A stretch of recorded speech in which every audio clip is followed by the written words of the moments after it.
तो welcome back guys, नई video आ चुकी है। और ये वाली जो वीडियो है ना, ये 1 आवर 12 मिनट के कुछ तो है। बाकी मैं इस वीडियो पे ना पिछले सीजन का, जो कि सीजन 3 ट्रैवलर है, जिसमें गेहरमन स्पैरो था, उसका मैं सिनॉप्सिस नहीं दूंगा क्योंकि अभी उतना उतना मैं टाइम नहीं दे सकता हूँ इस चीज़ के लिए। बाकी आई थिंक सिनॉप्सिस मैं अगले वीडियो तक बना दूंगा और जो रिकैप होगा वो भी अगले वीडियो से आएगा। और मैं ये सोच रहा था कि जैसे जैसे आगे ये वीडियो आते जाएंगे ना, मैं कंबाइन करता करता जाऊंगा। मतलब तुम्हें अगर अगली वीडियो मिलेगी तो अगर उसमें मैं 2 आवर एक्स्ट्रा बना रहा हूँ तो अगली वीडियो 3 आवर की होगी, जिसमें ये वाला जो आज बना है वीडियो वो कंबाइन होगा। तो मैं ऐसे सोच रहा था, तुम मुझे बताना कि तुम्हें क्या लगता है, ऐसे करना चाहिए क्या नहीं। क्योंकि मैं इस वजह से कह रहा था क्योंकि अगर वीडियो ज़्यादा बड़ी बनती है ना तो यूट्यूब का एल्गोरिदम थोड़ा बूस्ट हो जाता है, जिस वजह से थोड़े व्यूज़ ज़्यादा मिलते हैं। तो वो वही था मेरा तो बस एक रीज़न। बाकी तुम अपना सजेशन मुझे दे देना, मुझे तो यही सही लगता है। और मुझे एक इम्पोर्टेंट अनाउंसमेंट करनी थी कि देखो, जैसे कि सीज़न 3 ख़त्म हो गया था और उसके बाद मैंने कहा था कि मैं 2 वीक की छुट्टी लूंगा, और उसमें से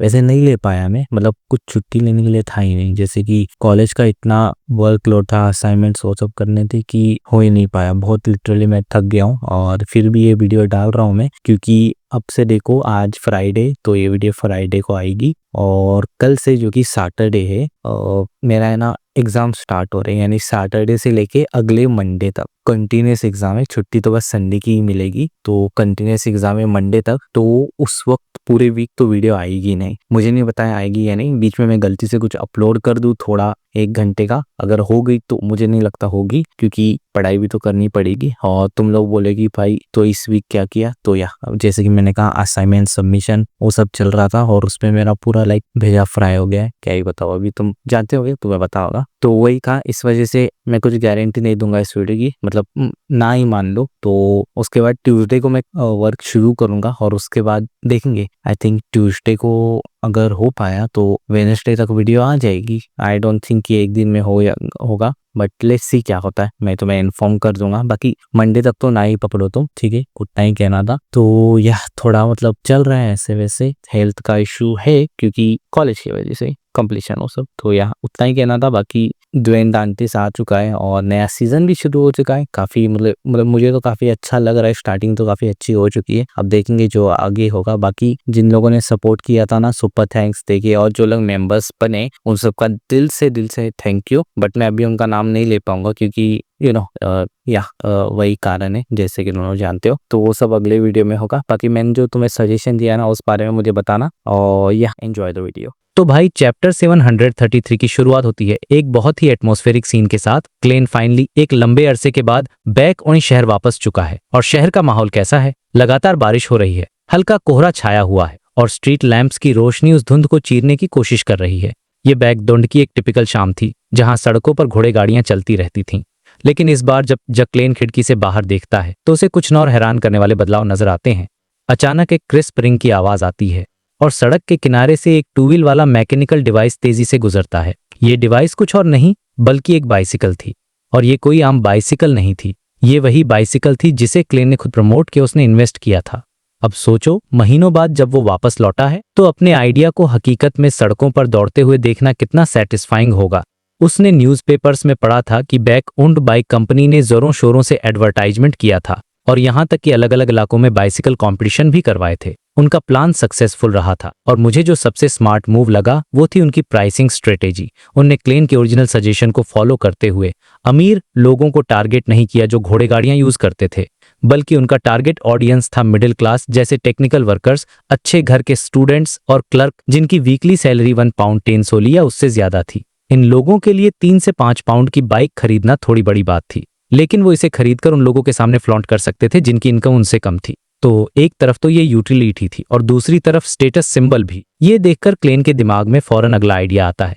वो सोचता है कि बैक तो उनमें अक्सर बारिश होती है और साइकिल चलाते हुए छाता पकड़ना मुश्किल है, तो अगला स्टेप होना चाहिए रेनकोट का प्रोडक्शन। देखो, एक ट्रू बिजनेसमैन की तरह उसका दिमाग हमेशा अपॉर्चुनिटीज ढूंढता रहता है। खैर, इन सब बातों को साइड में रखकर अब आते हैं मेन मुद्दे पर। क्लेन इस वक्त एक हाई एंड होटल में रुका हुआ था, जिसका एक रात का किराया 10 सोली था, जो उसे काफी ज्यादा लग रहा था। लेकिन उसे अपने नए कैरेक्टर को मेंटेन करना था। और उसका नया कैरेक्टर है कौन? उसने अपने लिए एक नई आइडेंटिटी बनाई है, जिसका नाम है ड्वेन डांटेस। अब ये ड्वेन डांटेस एक मिस्टीरियस टाइकून है जो डेसी बे से आया है और बैक उनमें नए बिजनेस अवसर ढूंढ रहा है। वो एवरनाइट गॉडेस का भक्त है और उसे एक एरिस्टोक्रेटिक टाइटल यानी कि एक उपाधि खरीदने में भी इंटरेस्ट है। ये आइडेंटिटी परफेक्ट थी क्योंकि ये उसे उन लोगों से मिलने का मौका देती जो उसके असली मिशन में काम आ सकते थे, जैसे कि मिलिट्री ऑफिसर्स और चर्च के बिशप्स। उसका असली मिशन क्या है? बैकओन के ग्रेट स्मॉग के पीछे की सच्चाई का पता लगाना और एंटिगोन्स फैमिली की नोटबुक को चुराना। लेकिन इस प्लान में एक बहुत बड़ा रिस्क भी था। एक ऐसा मिस्टीरियस अमीर आदमी जरूर नाइट हॉक्स और मैंडेटेड पनिशर्स का ध्यान अपनी ओर खींचेगा और वो लोग बैकग्राउंड चेक तो जरूर करेंगे। लेकिन अपना क्लेन अब पहले जैसा नहीं रहा। वो अब प्लानिंग का मास्टर बन चुका है। उसने इस इन्वेस्टिगेशन से बचने के लिए एक नहीं, दो नहीं, बल्कि 3 लेयर्स की आइडेंटिटी तैयार की है। ये सीन मुझे बहुत पसंद आया क्योंकि ये दिखाता है कि क्लेन कितना मैच्योर हो गया है।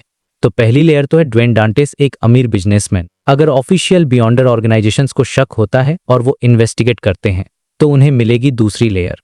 और दूसरी लेयर ये है कि ड्वेन डांटेस असल में साउथर्न कॉन्टिनेंट के ईस्ट और वेस्ट बालम में एडवेंचर करके आया है। उसने वहां एक निकनेम यूज किया और 10 साल से ज्यादा खतरनाक जगहों पर काम करके बहुत सारा पैसा कमाए और अब वो अपनी इस वेल्थ को लीगलाइज करने के लिए एक नई पहचान के साथ बैक ऑन आया है। इस कहानी को सच साबित करने के लिए क्लेन ने पहले से ही कुछ छोटे मोटे सुराग छोड़ दिए थे, जैसे ईस्ट बालम से खरीदे गए टिकट स्टब्स और साउथर्न कॉन्टिनेंट में रहने की वजह से आई कुछ हादतें। ये इतना जीनियस प्लान था कि कोई भी नॉर्मल इन्वेस्टिगेशन यहीं पे आकर रुक जाती क्योंकि लोएन किंगडम में ऐसे लोग मिलना आम बात थी। लेकिन क्लेन यही नहीं रुका, उसने एक तीसरी लेयर भी तैयार की थी। ये उसका फाइनल सेफ्टी नेट था। अगर कोई बहुत ही ज्यादा डेडिकेटेड ऑफिसर मिलता है जो इस कहानी पर भी यकीन नहीं करता और गहराई से मिलेगी तीसरी सच्चाई, तो उसे वो ये होगी कि ड्वेन डांटेस असल में एक धोखेबाज है, एक कॉनमैन जो एंटी डिवाइनेशन तरीकों का इस्तेमाल करके खुद को एक अमीर आदमी की तरह दिखा रहा है ताकि वो एक आखिरी बड़ी धोखाधड़ी कर सके। इस सिचुएशन में ड्वेन डांटेस को अरेस्ट कर लिया जाएगा, लेकिन उस पर बहुत ज्यादा ध्यान नहीं दिया जाएगा और क्लेन आसानी से उस कैरेक्टर से बाहर निकलकर गायब हो सकता है। मतलब भाई साहब लेवल की फोरसाइट और प्लानिंग सच में कमाल की है। ये हमें दिखाता है कि क्लेन अब सिर्फ पावरफुल ही नहीं बल्कि दिमागी तौर पर भी कितना खतरनाक हो चुका है। अब आते हैं उसके मेन गोल पर, एंटीगोनस फैमिली की नोटबुक चुराना। ये टास्क किसी भी एक्सटर्नल बियॉन्डर के लिए ऑलमोस्ट इम्पॉसिबल था। यहां तक कि किंग ऑफ एंजल्स भी सक्सेस की गारंटी नहीं दे सकते। लेकिन क्लेन के पास 2 एडवांटेज थे। पहला, वो खुद एक नाइट हॉक रह चुका था, इसलिए उसे चर्च के इंटरनल प्रोसीजर्स के बारे में पता था। उसने फैसला किया कि वो किसी नाइट हॉक को निशाना नहीं बनाएगा बल्कि वो कीपर्स को टारगेट करेगा। ये कीपर्स रिटायर्ड नाइट हॉक्स होते थे जो स्वेच्छा से चानिस गेट के पीछे रहकर सील्ड आर्टिफैक्ट्स की निगरानी करते थे। वो नाइट हॉक्स के काम में दखल नहीं देते थे और ना ही नाइट हॉक्स उनसे इंटरेक्ट करते थे। क्लेन का प्लान था कि वो नॉर्थ बोरो में सेंट सैमुअल कैथेड्रल के पास एक घर किराए पर लेगा और एक अमीर आदमी की तरह लाइफ जिएगा। वो रोज कैथेड्रल जाएगा, प्रार्थना करेगा, डोनेशन देगा और वहां के प्रीस्ट और बिशप से जान पहचान बढ़ाएगा और इसी दौरान वो उन कीपर्स को ढूंढेगा, उनके हैबिट्स कब्जा करेगा और मौका मिलते ही उनमें से किसी एक को किडनैप करके उसका भेष बल के या उसे सीधे पैस करके चानिस गेट के अंदर जाएगा। ये एक बहुत ही बोल्ड और खतरनाक प्लान था जिसे सफल बनाने के लिए उसे बहुत सारी जानकारी इकट्ठा करनी थी। और यहीं पर आता है उसका दूसरा और सबसे बड़ा एडवांटेज, द टैरो क्लब। उसके पास ऐसे असिस्टेंट्स थे जिनके बारे में चर्च कभी सोच भी नहीं सकती थी। वो ये भी सोच रहा था कि शायद वो बैक उन डायोसीज के किसी नाइट हॉक या कीपर को ही टैरो क्लब में रिक्रूट कर ले और उसी ट्रेटर की मदद से नोटबुक हासिल करे। लेकिन यहाँ पे एक इमोशनल कॉन्फ्लिक्ट भी था। वो खुद एक नाइट हॉक था और अगर कोई नाइट हॉक मिस्टर फूल की सेवा के लिए चर्च को धोखा देता तो क्लेन के अंदर का जस्टिस उसे सजा देना चाहता। ये एक अजीब सी आयरनी थी जो उसके कैरेक्टर को और कॉम्प्लेक्स बनाती है। इन सब प्लानिंग के बाद क्लेन अपने होटल कमरे से बाहर निकलता है। वो एक छाता लेकर सड़क पर चलता है और मौका देखकर अचानक से अपना रूप बदल लेता है और वो वापस बन जाता है शर्लॉक मोरियार्टी, बैक उनका फेमस डिटेक्टिव। काफी टाइम हो गया था उसे इस किरदार में आए हुए और अब उसे एक पुराने दोस्त से मिलना था। वो एक कैरिज रोकता है, हिल्स्टन बोरो में रहने वाले इसेंगार्ड स्टैंटन घर की तरफ निकल पड़ता है। आधे घंटे बाद वो उस पुरानी और डार्क बिल्डिंग के सामने खड़ा था। उसने दरवाजे की घंटी बजाई और एक चौड़े चेहरे वाले आदमी ने दरवाजा खोला। क्लेन उसे देखकर समझ गया कि ये मिस्टर स्टैंटन का नया असिस्टेंट है, शायद church of the God of knowledge and wisdom से। क्लेन ने अपनी हैट उतारी और मुस्कुराते हुए पूछा, क्या मिस्टर इसेंगार्ड स्टैंटन घर पर हैं? उस लड़के ने पोलाइटली जवाब दिया, वो हैं। आप कौन हैं? क्लेन हंसा और बोला, उस अच्छे डिटेक्टिव को बताओ कि उसका एक दोस्त अपनी छुट्टियों से वापस आ गया है। ये सुनते ही वो नौजवान चौंक गया और उसके मुंह से निकला, मिस्टर शर्लॉक मोरियार्टी। और इसी क्लिफहैंगर पर ये चैप्टर खत्म हो जाता है। तो भाई, पिछले चैप्टर के बाद फाइनली कहानी वापस बैकलैंड में आ गई है, लेकिन इस बार सिचुएशन थोड़ी अलग है क्योंकि हमारा हीरो क्लेन अब शर्लॉक मोरियार्टी के डिस्गाइज में घूम रहा है। तो होता ये है कि क्लेन शर्लॉक बनकर अपने पुराने दोस्त आइसेनगार्ड स्टैंटन के घर पहुंचता है अब यहाँ एक इंटरेस्टिंग चीज होती है। दरवाज खोलते ही आइसनगार्ड का असिस्टेंट उसे तुरंत पहचान लेता है और कहता है, आप शर्लॉक मोरियार्टी है ना। क्लेन मन में सोचता है कि यार ये मुझे कैसे जानता है। इसका मतलब या तो आइसनगार्ड अपने दोस्तों में मेरा बहुत जिक्र करता है, या फिर God of knowledge and wisdom के चर्च को पता है कि मैं बैकलैंड के ग्रेट स्मॉग वाले कांड में शामिल था। ये एक छोटा सा मोमेंट है, लेकिन इससे कहानी में सस्पेंस बनता है। खैर, क्लेन कूल रहते अपना सिर हिलाता है और बोलता है, हाँ मैं ही शर्लॉक मोरियार्टी हूँ। असिस्टेंट उसे बहुत गर्मजोशी से अंदर बुलाता है और कहता है कि मिस्टर स्टैंटन आपके लिए बहुत परेशान थे। उन्हें डर था कि कहीं आप किसी मुसीबत में ना फंस गए हों। अब वो सुकून से रहेंगे। तो क्लेन अंदर जाता है और तभी आइसनगार्ड स्टैंटन, जो अपनी कुर्सी पर बैठकर पाइप पी रहा था, उसे देख लेता है। और भाई वो इतना खुश होता है कि अपनी जगह से उठकर उसे गले लगाने आ जाता है। वो, ओह मेरे दोस्त शर्लॉक, तुम आखिरकार वापस आ गए, कितना टाइम हो गया। अब तुम्हें तो पता ही है, क्लेन को ये हगवा करने की आदत नहीं है, तो वो थोड़ा ऑकवर्ड फील करता है, पर फिर भी किसी तरह मैनेज कर लेता है और मजाक में कहता है, मिस्टर स्टैंटन, ये एक विजडम के बिलीवर को शोभा नहीं देता, क्योंकि गॉड ऑफ नॉलेज के फॉलोअर्स थोड़े प्राउड और रिजर्व टाइप के होते हैं। इस पर आइसनगार्ड हंसते हुए जवाब देता है, नहीं शर्लॉक, हम इंटेलिजेंट दोस्तों के लिए रिस्पेक्ट और फ्रेंडलीनेस में कभी कंजूसी नहीं करते। और फिर वो एक ऐसी तारीफ करता है जिसे सुनकर क्लेन अंदर ही अंदर खुश हो जाता है। आइसनगार्ड कहता है, मेरे दिल में तुम पूरे बैकलैंड के टॉप 5 डिटेक्टिव्स में से एक हो। अब सोचो, गॉड ऑफ विजडम के एक सीक्वेंस 7 के बियॉन्डर से ऐसी तारीफ मिलना कितनी बड़ी बात है। क्लेन भी मजाक के मूड में था, तो वो पलट कर पूछता है, तो क्या आप टॉप 3 डिटेक्टिव्स में से एक हैं? दोनों दोस्त सोफे पर बैठ जाते हैं और आइसनगार्ड पूछता है कि तुम इतने टाइम थे कहाँ? क्या डेजी बे में छुट्टियां मना रहे थे? क्लेन ने इसके लिए पहले से ही एक कहानी तैयार रखी थी। वो शांति से कहता है, मैं असल में डेजी बे नहीं गया था, मैं कॉन्स्टेंट गया था, अपने होम टाउन बैकलैंड में। मैं एक छोटी सी मुसीबत में फंस गया था, तो बस कुछ टाइम के लिए छिपने की जगह ढूंढ रहा था। ये बहाना एकदम परफेक्ट था, क्योंकि शर्लॉक मोरियार्टी मिडसीशायर का ही रहने वाला था और कॉन्स्टेंट वहां की कैपिटल थी। तो मुसीबत में पड़ने पर किसी का अपने होम टाउन भाग जाना बहुत नॉर्मल बात है। आइसनगार्ड भी समझदारी दिखाते हुए ज्यादा सवाल नहीं करता और बस कहता है, मुझे पता है, कोई बात नहीं, बैकलैंड में तुम्हारा वापस स्वागत है, कोई भी हेल्प चाहिए हो तो मुझे बताना। और भाई क्लेन हाँ बिल्कुल भी शर्माता नहीं है। वो सीधे पॉइंट पर आता है और कहता है, मैं यहाँ आपसे मिलने तो आया ही हूँ, लेकिन एक काम भी है। मैं चाहता हूँ कि आप बैकलैंड बाइक कंपनी में मेरे जो 10% शेयर्स हैं वो बिकवा दें। अब सवाल उठता है कि क्लेन को अचानक इतने पैसों की जरूरत क्यों पड़ गई? तो याद करो, उसे एक तो मिस मैसेंजर के 10,000 गोल्ड कॉइन्स चुकाने हैं और दूसरा उसे एक मिस्टीरियस टाइकून की इमेज भी तो बनाए रखनी है, इसलिए वो अपने एसेट्स बेच रहा है। आइसनगार्ड पाइप पीते हुए थोड़ा सोचता है और कहता है, क्या तुम सच में इसे बेचना चाहते हो? बाइक एक बहुत वैल्यूएबल प्रोडक्ट है और इसका कमर्शियल सूरज की तरह चमक रहा है। अभी तो इसकी लिमिट्स भी नहीं आई हैं।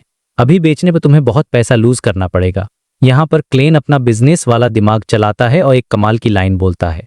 वो हंसते हुए कहता है, शेयर्स की प्राइसिंग प्रेजेंट पर नहीं, बल्कि उसके फ्यूचर पर डिपेंड करती है। मुझे तो ये लाइन बहुत शानदार लगी। मतलब क्या थॉट ही। वो समझाता है क्योंकि सबको पता है कि बाइक का फ्यूचर बहुत ब्राइट है, इसीलिए बायर्स की एक्सपेक्टेड वैल्यू के लिए डबल या ट्रिपल प्राइस दे को भी तैयार हो जाएंगे। मतलब पूरा खेल फ्यूचर पोटेंशियल का है।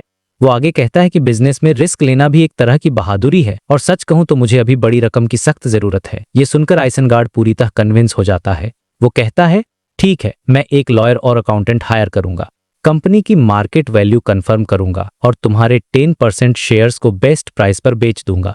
लेकिन मैं तुमसे कांटेक्ट कैसे करूंगा? तुम्हारा मिन्स्क स्ट्रीट वाले घर का रेंट तो खत्म हो गया है। अब क्लेन अपनी असली आइडेंटिटी तो बता नहीं सकता था, इसलिए उसके पास इसका भी एक प्लान रेडी था। वो कहता है, आप न्यूज़पेपर में शेयर्स बेचने की खबर छपवा देना ताकि ज्यादा से ज्यादा लोग जाने और कंपटीशन की वजह से अच्छी कीमत मिले। और जब शेयर्स बिक जाएं तो आप एक और नोटिस पब्लिश कर देना कि डील क्लोज हो गई है। मैं वो नोटिस देखकर खुद आपसे मिलने आ जाऊंगा। ये तरीका उस जमाने में काफी कॉमन था। तो आइसनगार्ड तुरंत मान जाता है।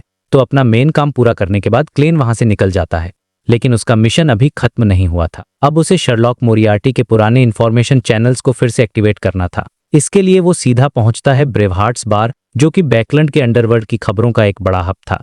बार के अंदर काफी शोर शराबा था। बॉक्सिंग रिंग के चारों तरफ भीड़ जमा थी। क्लेन का प्लान था कि वो सीधे बार में नहीं जाएगा, बल्कि बाहर कैरिज में मिस शेरॉन का इंतजार करेगा। लेकिन तभी बिलियर्ड रूम का दरवाज खुलता है और यान बाहर निकलता है। यान, जिसके हाथ में कुछ न्यूज पर्स, उसकी नजर अचानक क्लेन पर पड़ती है। वो उसे पहचान जाता है और खुशी से हैरान होकर कहता है, गुड इवनिंग सर, क्या मैं आपकी कोई मदद कर सकता हूँ? क्लेन स्माइल करते हुए जवाब देता है, अभी नहीं, मैं तो बस एक पुराने दोस्त से मिलने आया था। तभी क्लेन की नजर इयान के हाथ में मौजूद न्यूज़पेपर पर पड़ती है, जिसका नाम था न्यूज़ एट सी, और उसकी हेडलाइन इतनी शॉकिंग थी कि एक पल के लिए क्लेन का दिल दहल गया होगा। हेडलाइन थी शॉकिंग, क्रेजी एडवेंचर एक भगोड़ा बना। क्रेजी एडवेंचर, ये नाम सुनते ही क्लेन समझा कि बात उसी के दूसरे रूप गेरमन स्पैरो की हो रही है। इयान क्लेन का ध्यान देखकर मुस्कुराता है और न्यूज पर ऊपर उठाकर कहता है, गेरमन स्पैरो नाम के क्रेजी एडवेंचरर ने सिटी ऑफ जेनेरोसिटी पर हमला करने की कोशिश की थी और पता चला है कि वो एक कल्ट का मेंबर है। हालांकि चर्च ऑफ स्टॉर्म्स और मिलिट्री की वजह से किसी को चोट नहीं आई, लेकिन इस मामले में शामिल एडमिरल ऑफ ब्लड सेनोर गायब हो गया है। शक है कि गेरमन स्पैरो ने उसे मार दिया है। फिर इयान एक धमाकेदार खुलासा करता है, गेस करो गेरमन स्पैरो इनाम पर किने 1000 पाउंड्स, 50,000 पाउंड्स। ये रकम एडमिरल ऑफ ब्लड से भी ज्यादा थी और एडमिरल हेल के लगभग बराबर थी।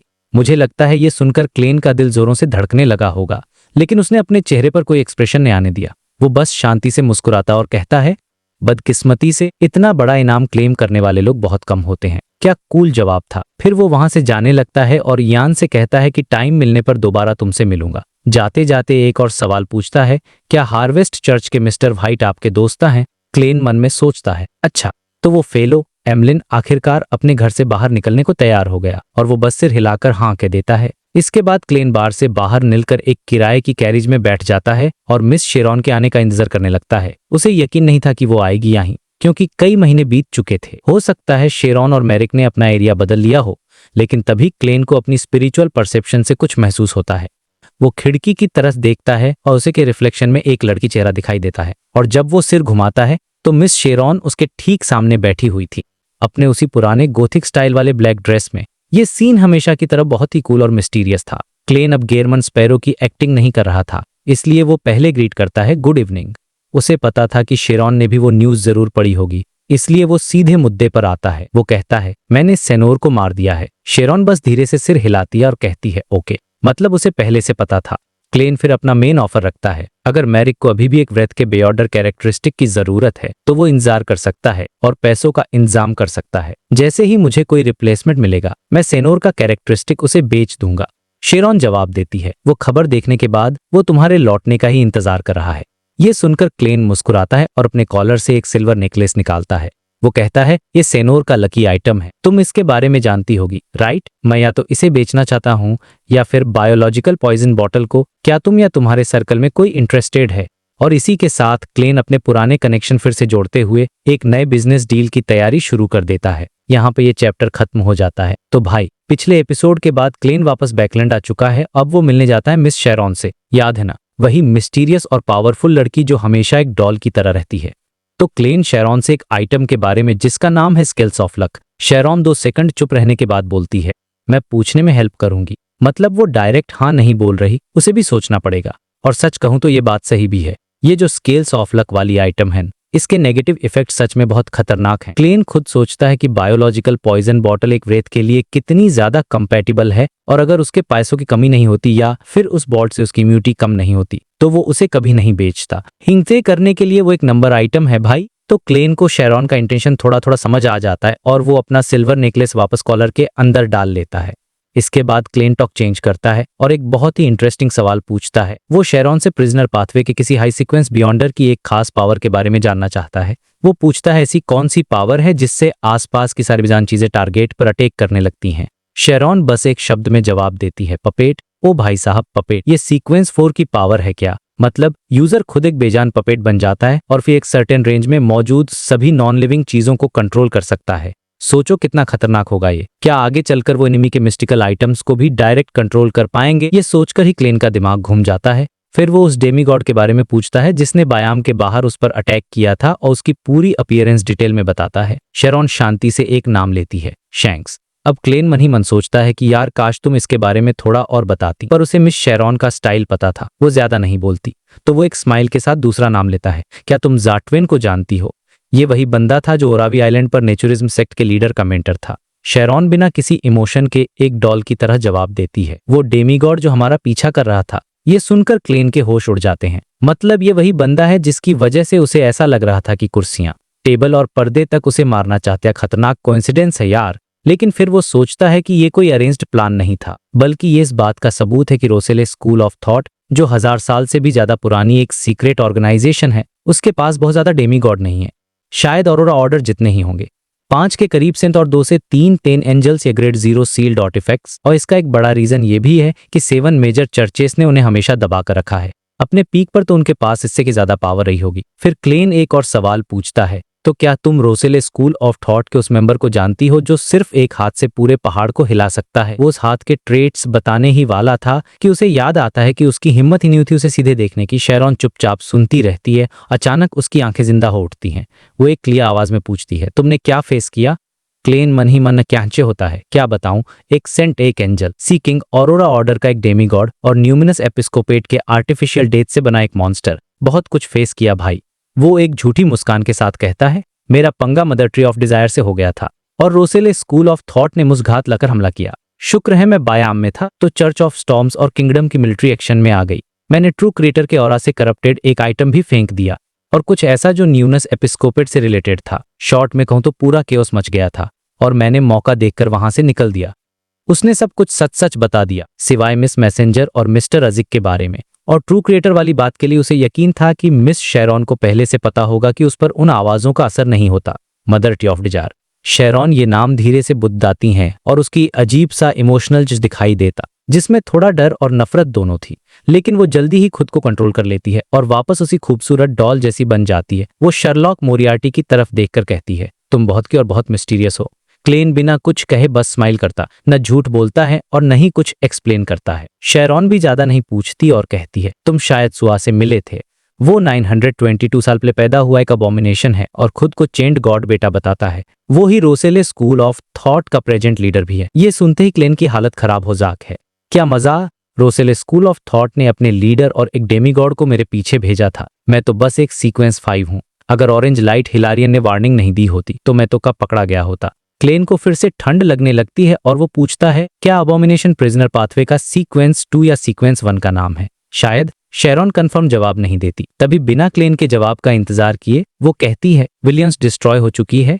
क्लेन ने पहले ही सोच रखा था कि जब ये टॉपिक आएगा तो उसे कैसे रिएक्ट करना है, तो वो तुरंत फ्राउन करता है। किसने किया और कब? नाइट हॉक्स और मशीनरी हाइव माइंड ने, लगभग 2 महीने पहले। शेरॉन ने साफ तौर पर सारी जानकारी इकट्ठा कर ली थी। क्लेन सीरियसली सिर हिलाता है और कुछ देर सोचने के बाद कहता है, शायद हमने कुछ नजरअंदाज कर दिया। उस एविल स्पिरिट को हमारी मदद की जरूरत ही नहीं थी। वो अभी भी बैरोनेट पाउंड को कंट्रोल कर रही थी।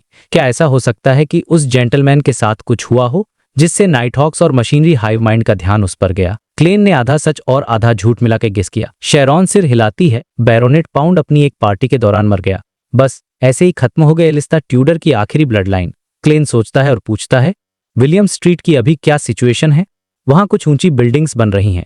शेरॉन बिना किसी एक्सप्रेशन के बताती है, शुरू में लोगों ने सीक्रेटली मॉनिटर किया, लेकिन टाइम के साथ सर्विलांस कम होता गया और पिछले महीने की शुरुआत में 0 हो गया। क्लेन कुछ सेकंड सोचकर पूछता है, क्या तू नीचे एक्सप्लोर करने गई थी? शेरॉन उसकी तरफ देखती है और कहती है, नहीं। ये सुनकर क्लेन समझ जाता है कि उसे उनका एग्रीमेंट याद है कि उस जगह को दोनों साथ में एक्सप्लोर करेंगे क्योंकि उसे दोनों ने साथ में ढूंढा था। कितनी अच्छी लेडी है यार। रोसेले स्कूल ऑफ थॉट का टेम्परेंस फैन सच में इंडल्जेंस फैक्शन से लाख गुना बेहतर है। क्लेन पूछता है, तो क्या हम अभी चलें? ठीक है, शेरॉन छोटे में जवाब देती है। क्लेन तुरंत कैरिज ड्राइवर को इंस्ट्रक्शन देता है और डेस्टिनेशन बदलकर विलियम स्ट्रीट कर देता है।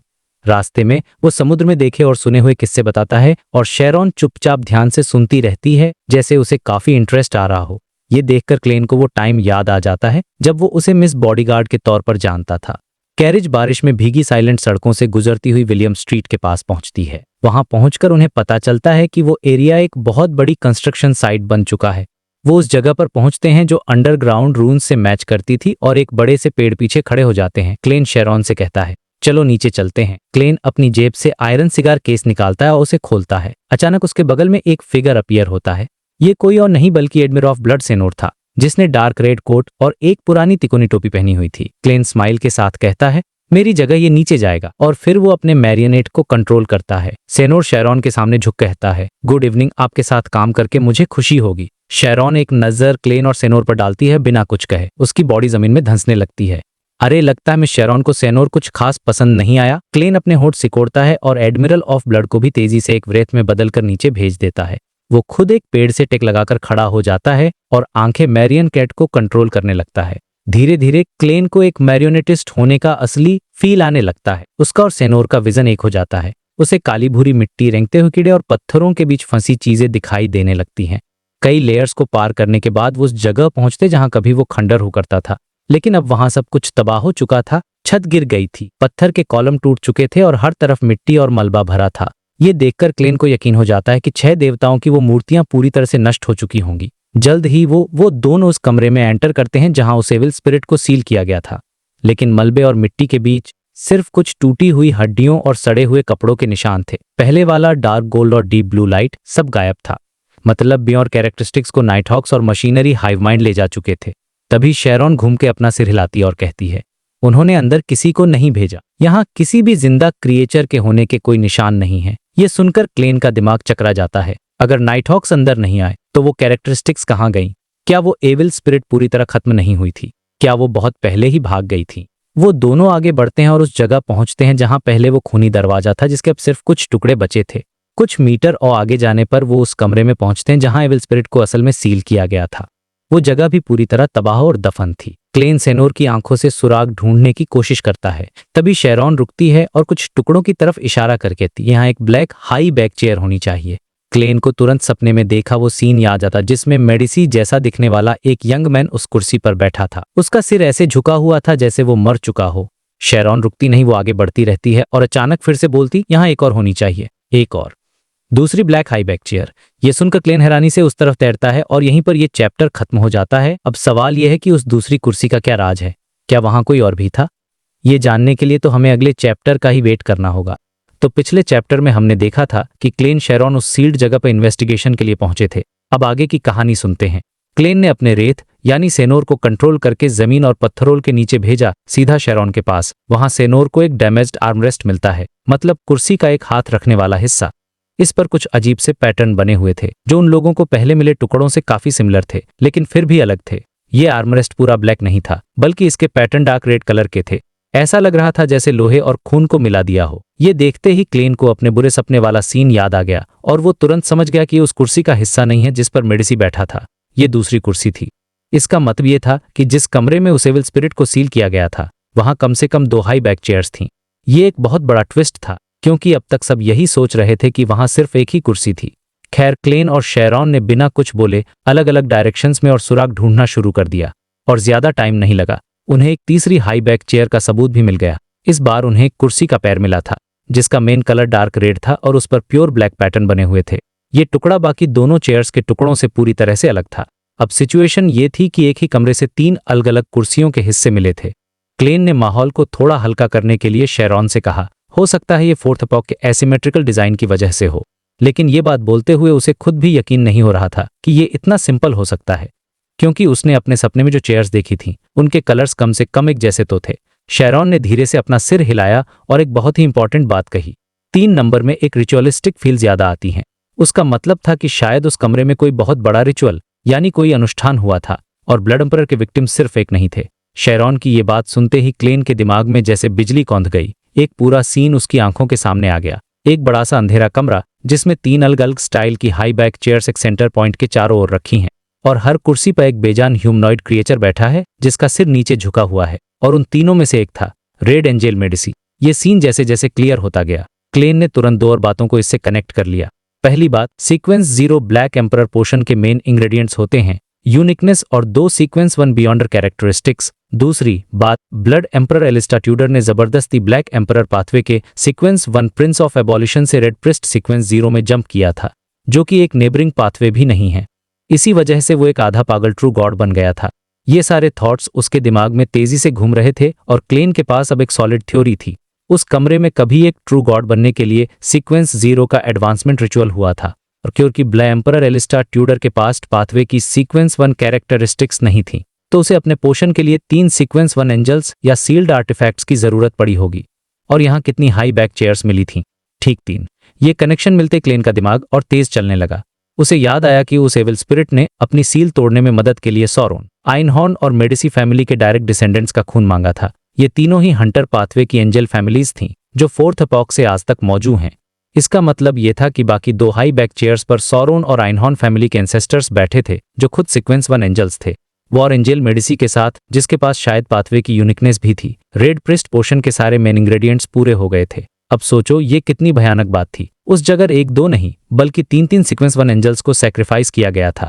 ये कोई छोटा मोटा रिचुअल नहीं था, ये गॉड लेवल की कॉन्स्पिरेसी थी। क्लेन को ये सोचकर डर भी लगा और खुशी भी हुई कि उसने टाइम पर चर्चेस को इन्फॉर्म कर दिया था, वरना अगर वो और शेरॉन अकेले इस मामले को सुलझाने की कोशिश करते तो वो पक्का उस एविल स्पिरिट का खाना बन जाते, भले ही वो सीक्वेंस 4 में एडवांस क्यों न हो गए होते। ये सब समझने के बाद क्लेन को ये भी क्लियर हो गया कि रेड प्रिस्ट कार्ड उस एविल स्पिरिट के हाथ में क्यों था। जब एक ही जगह पर एक पाथवे के टॉप रैंकिंग मेंबर्स दफन हो तो बियॉन्डर कैरेक्टरिस्टिक्स का कन्वर्जेंस होना नेचुरल है, जो उसी पाथवे के दूसरे बियॉन्डर्स को अपनी तरफ खींचेगा। और रोजेल ने एक बार कहा था, जो चीजें अलग होती हैं वो जरूर मिलेंगी, और जो मिलती हैं वो जरूर अलग होंगी।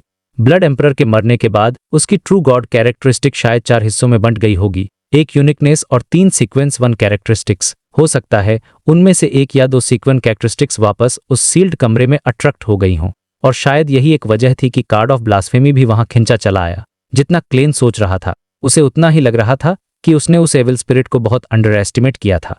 खैर, ये सब सोचने के बाद क्लेन ने सेनोर के जरिए शेरॉन से कहा, शायद ये सच में एक रिचुअल था और इसका ताल्लुक ब्लड एम्परर एलिस्टा ट्यूडर से है, मतलब इसका स्केल और लेवल बहुत बड़ा होगा। शेरॉन ने चुपचाप सुनने के बाद कहा, सॉरोन आइनहॉर्न मेडिसी। मतलब शेरॉन भी अब शक कर रही थी कि वो 3 चेयर्स उन 3 अलग अलग एंजल्स की थीं। क्लेन ने सोचा कि शेरॉन को थोड़ा और हिंट देना चाहिए, तो उसने सेनोर से कहलवाया, ब्लड एम्परर एलिस्टा ट्यूडर शायद हंटर पाथवे से एक ट्रू गॉड था और कार्ड ऑफ ब्लास्फेमी उसे रेड प्रीस्ट के रूप में दिखाता है। ये सुनकर शेरॉन कुछ सेकंड्स के लिए शांत हो गई, जैसे उसे कुछ जरूरी बात समझ आ गई हो। फिर उसने कहा, वो कार्ड अब यहां नहीं है।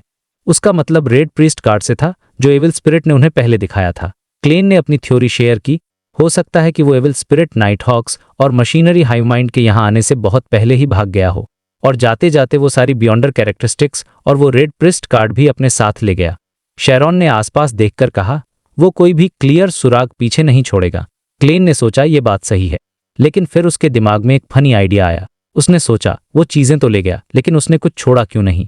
ये तो ऐसा है जैसे वो दूसरों से कह रहा हो, हा, मैंने तुम्हें बेवकूफ बनाया, मैं तो कब का भाग चुका हूं, पकड़ सको तो पकड़ लो। एक मिनट, शायद वो सच में यही मैसेज देना चाहता था। ये सोचते ही क्लेन को हंसी आ गई और उसने सेनोर से कहलवाया, नहीं, चालाक होने का मतलब नहीं है कि कोई सुराग नहीं छोड़ा जाएगा। हंटर पाथवे का सीक्वेंस 8 है, प्रोवोकर यानी उकसाने वाला। ये बोलते हुए क्लेन के दिमाग में रेड एंजल की इमेज पर डर्सनूड का चेहरा आ गया था। शेरॉन ने यह सुना और उसका मुंह थोड़ा सा खुल गया, लेकिन उसने कुछ कहा नहीं। सच कहूं तो क्लेन खुद भी स्पीचलेस था। हंटर पाथवे के बियॉन्डर्स का स्टाइल सच में एकदम क्रिस्टल क्लियर था। उन्हें दूसरों को परेशान करने में मजा आता था। फिर क्लेन ने एक जोक मारा, शायद यही वजह थी कि उन्हें पकड़कर यहां लाया गया था। शेरॉन ने पूछा, एलिस्टा ट्यूडर की मदद कौन कर रहा था? क्लेन ने हॉल में रखी 6 भगवानों की मूर्तियों को याद करते हुए कहा, शायद वो 6 डेटीज। लेकिन फिर उसने खुद ही अपनी बात को काटा, लेकिन 7 डेटीज तो ट्रांसोएस्ट एम्पायर को सपोर्ट करते थे, और सॉरोन और आइनहॉर्न फैमिलीज उस एम्पायर के पावरफुल लोग थे। हालांकि हो सकता है कि उन्होंने पहले ट्यूडर को सपोर्ट किया हो और बाद में उसके पागल हो जाने पर अलग हो गए हों।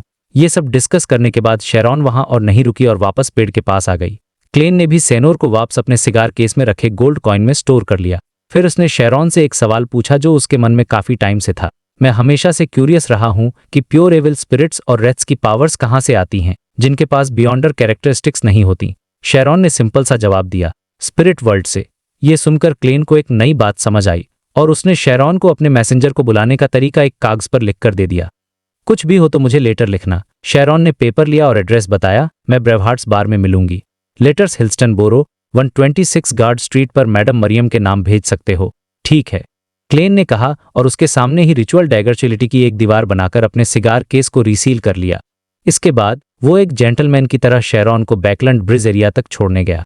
वहां से वापस आते हुए उसने अपना अपीयरेंस बदला और गाड़ी भी चेंज कर ली। अब सीन शिफ्ट होता है बायाम सिटी के सीवीड बार में। अपना डेनिट्स, जो कुछ टाइम समुद्र में बिताने के बाद वापस आया था, रेजिस्टेंस के कुछ काम निपटाने का प्लान बना रहा था। वो बार के एक कोने में बैठा और हाल फिलहाल की खबरें सुनने लगा, ताकि गलत इन्फॉर्मेशन की वजह से उस पर कोई बाउंटी न लग जाए। तभी उसने अपने बगल में बैठे एक एडवेंचरर को अपने साथी से कहते हुए सुना, हे, तुम्हें क्या लगता है, क्या गेरमन स्पैरो एडमिरल ऑफ ब्लड की बाउंटी क्लेम करने के लिए किसी और को भेजेगा?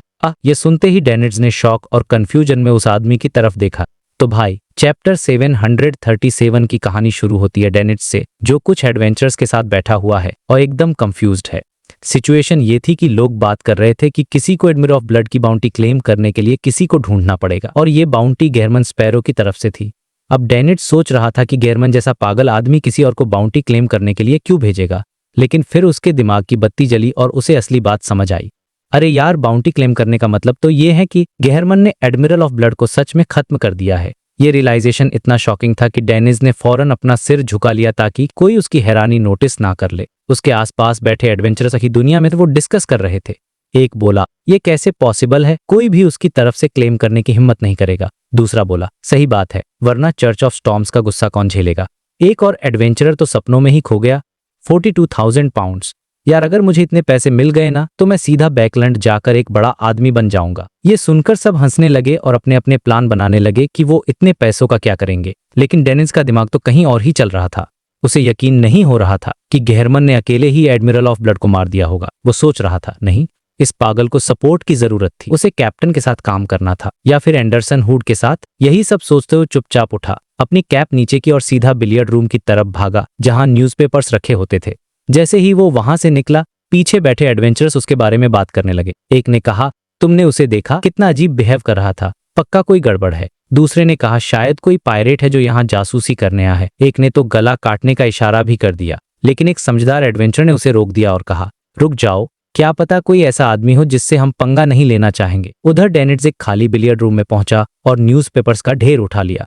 वो जल्दी जल्दी पन्ने पलटने लगा और जैसे जैसे वो पढ़ता गया उसके चेहरे का रंग उड़ता गया। न्यूज़पेपर में साफ साफ लिखा था कि गेहरमन स्पैरो ने एडमिरल ऑफ ब्लड सेनोर को मार दिया है। डेनिस के तो होश ही उड़ गए। इस पागल ने ये कर कैसे दिया? कुछ ही महीनों में वो इतना पावरफुल कैसे हो गया? और सबसे बड़ी बात, न्यूज में एंडरसन हुड का कोई जिक्र तक नहीं था। ये देखकर डेनिस को एक ही साथ डर भी लगा और शुक्र भी महसूस हुआ कि उसने सही टाइम पर गेहरमन के सामने सरेंडर कर दिया था, वरना आज न्यूज़पेपर में उसकी मौत की खबर छपी होती। फिर उसे एक और बात याद आई, गेहरमन तो एक कल्ट का मेंबर है। और ये सोचते सोचते वो एकदम स्टैचू बन गया, क्योंकि उसे रियलाइज हुआ कि अब तो वो भी उसी कल्ट का मेंबर है। फिर उसने खुद को दिलासा दिया, हाँ, कल्ट नहीं, ये एक सीक्रेट ऑर्गेनाइजेशन है। चर्च और मिलिट्री वाले तो ऐसे ही बढ़ा चढ़कर बोलते हैं था। ये सब सोचकर उसने एक लंबी सांस ली और मन ही मन फूल की तारीफ की। अब सीन शिफ्ट होता है गवर्नर जनरल के ऑफिस के पास, जहां से दो मिलिट्री ऑफिसर्स एलैंड और ओज केंट बाहर निकल रहे थे। इन दोनों को गेहरमन स्पाई के चक्कर में पूरे तो इंटेरोगेट किया गया था। एलैंड ने आह भरते हुए कहा, फाइनली ये सब खत्म हुआ। ओज केंट ने भी हामी भरी और बोला, हाँ, सही कहा। खैर, एल्ड शुरू से ही सेफ साइड पर था, क्योंकि उसने अपने सीनियर्स को पहले ही बता दिया था कि गेहरमन का बैकग्राउंड अननोन है, लेकिन वो मिलिट्री के लिए फ्रेंडली है। और ओज केंट का तो कोई कसूर ही नहीं था, उसने तो बस प्रोटोकॉल फॉलो करके गेहर बाउंटी क्लेम की थी। जैसे ही वो गार्डन के गेट की तरफ बढ़े, एलैंड ने कहा, किसने सोचा था कि गेहरमन स्पैरो इतना क्रेजी और पावरफुल निकलेगा।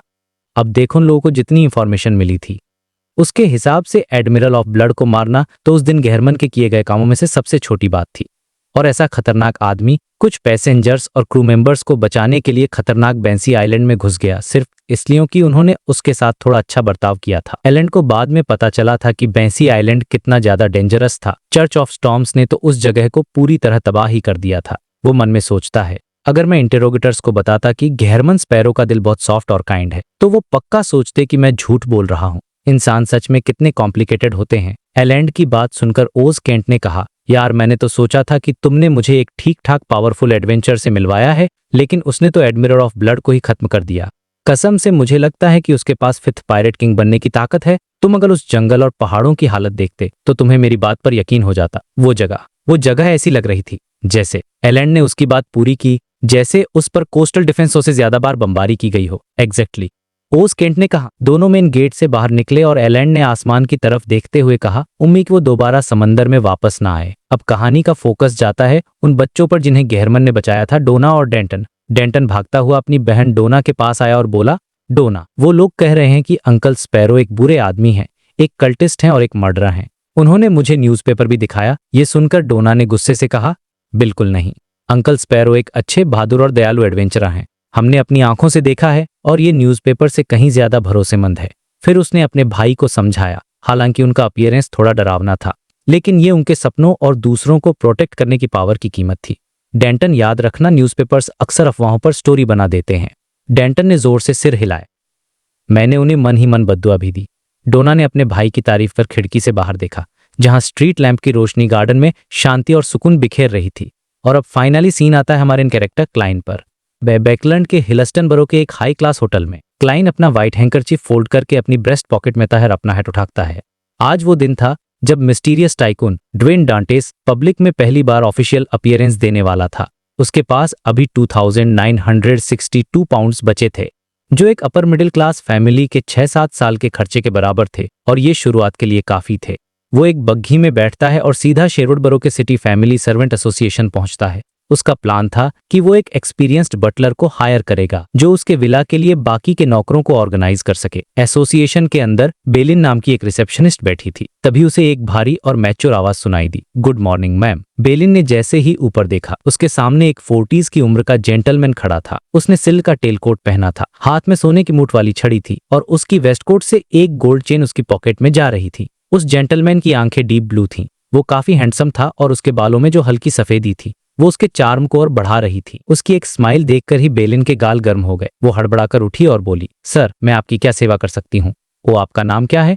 क्लाइन ने यानी ड्वेन डांटेस ने गर्मजोशी से स्माइल करते हुए जवाब दिया, ड्वेन डांटेस। मुझे एक बटलर हायर करना है, एक अच्छा वाला। बेलिन उसे गेस्ट एरिया में ले गए और सोफे पर बैठने को कहा। क्लाइन बहुत पेशेंस के साथ बैठ गया, बिल्कुल एक जेंटलमैन की तरह। बेलिन को अचानक याद आया कि उसने रिक्वायरमेंट्स तो पूछी ही नहीं। उसने पूछा, अब मिस्टर डांट आपको किस तरह का बटलर चाहिए? क्लाइन पहले से ही तैयार था। उसने अपनी भारी आवाज में कहा, बेहतर होगा अगर उसने पहले किसी नोबल फैमिली में सर्व किया हो। ये सुनकर बेलिन ने प्रोफेशनली समझाया, सर ऐसे बटलर बहुत रेयर होते हैं। नोबल्स अपने बटलर जल्दी नहीं बदलते, और अगर बदलते भी हैं तो अमीर लोग उन्हें एक्स्ट्रा सैलरी देकर हायर कर लेते हैं। हमारे पास ऐसे बटलर हैं, लेकिन उनकी एनुअल सैलरी 100 पाउंड से ज्यादा है। क्लाइन ने मन में कैलकुलेट किया, 100 पाउंड्स मतलब हफ्ते के लगभग 2 पाउंड्स, जो कि काफी महंगा था क्योंकि नॉर्मल बटलर की सैलरी 40 से 80 पाउंड्स होती है और उनका रहना खाना सब मालिक की तरफ से होता है। लेकिन ड्वेन डांटेस के कैरेक्टर को मेंटेन करते हुए उसने ऐसे रिएक्ट किया जैसे उसे कोई फर्क ही नहीं पड़ता। उसने कहा, कोई प्रॉब्लम नहीं, बस बटलर अच्छा होना चाहिए। तो बस यहीं से गहरमन स्पैरो का चैप्टर खत्म होता है और बैकलैंड में एक अमीर और मिस्टीरियस टाइकून ड्वेन डांटेस की कहानी शुरू होती है। तो भाई चैप्टर शुरू होता है क्लेन के नए अवतार से, जो अब है ड्वेन डांटेस एक सुपर रिच टाइकून। वो एक city family servant assistance association नाम की जगह पर गया है, बेसिकली एक एजेंसी जो अमीर लोगों के लिए नौकर ढूंढने में हेल्प करती है, और उसका पहला काम है अपने लिए एक भरोसेमंद बटलर हायर करना जो उसके सारे काम मैनेज कर सके। वहां उसकी मुलाकात होती है बेलिन नाम की एक लड़की से जो रिसेप्शनिस्ट है। बेलिन डांटेस के महंगे कपड़ों और उसके कॉन्फिडेंट ऑरा को देखकर काफी इंप्रेस हो जाती है। वो बड़े प्यार से पूछती है, सर प्लीज वेट कीजिए, आप कॉफी लेंगे या टी? क्लेन जो अब पूरी से डांटेस के कैरेक्टर में है, हंसकर जवाब देता है, जब मैं यंग था तो मुझे कॉफी पसंद थी, वो भी रिच और फ्रेग्रेंट वाली, लेकिन अब मुझे ब्लैक टी पसंद है। अब देखो ये छोटी सी बात भी उसके कैरेक्टर को कितना रिच बना रही है। ये दिखा रही है कि वो एक मैच्योर और सोफिस्टिकेटेड आदमी है। बेलिन ये सुनकर और खुश हो जाती है और कहती है, अरे मुझे भी ब्लैक टी ही पसंद है, तो क्या आपके लिए एक कप मार्किस ब्लैक टी चलेगी? इंटरेस्टिंग बात यह है कि ये मार्किस ब्लैक टी कोई नॉर्मल चाय नहीं थी। ये बेलिन की पर्सनल चाय थी जो वो अपने घर से लाई थी। एजेंसी में गेस्ट के लिए जो चाय कॉफी थी वो तो एकदम लो मीडियम क्वालिटी की थी। क्लेन जिसकी ऑब्जर्वेशन स्किल्स नेक्स्ट लेवल हैं, ये बात तुरंत नोटिस कर लेता है। उसने आते ही देख लिया था कि डिस्प्ले में रखे कंटेनर्स बहुत ऑर्डिनरी हैं, तो चाय भी वैसी ही होगी।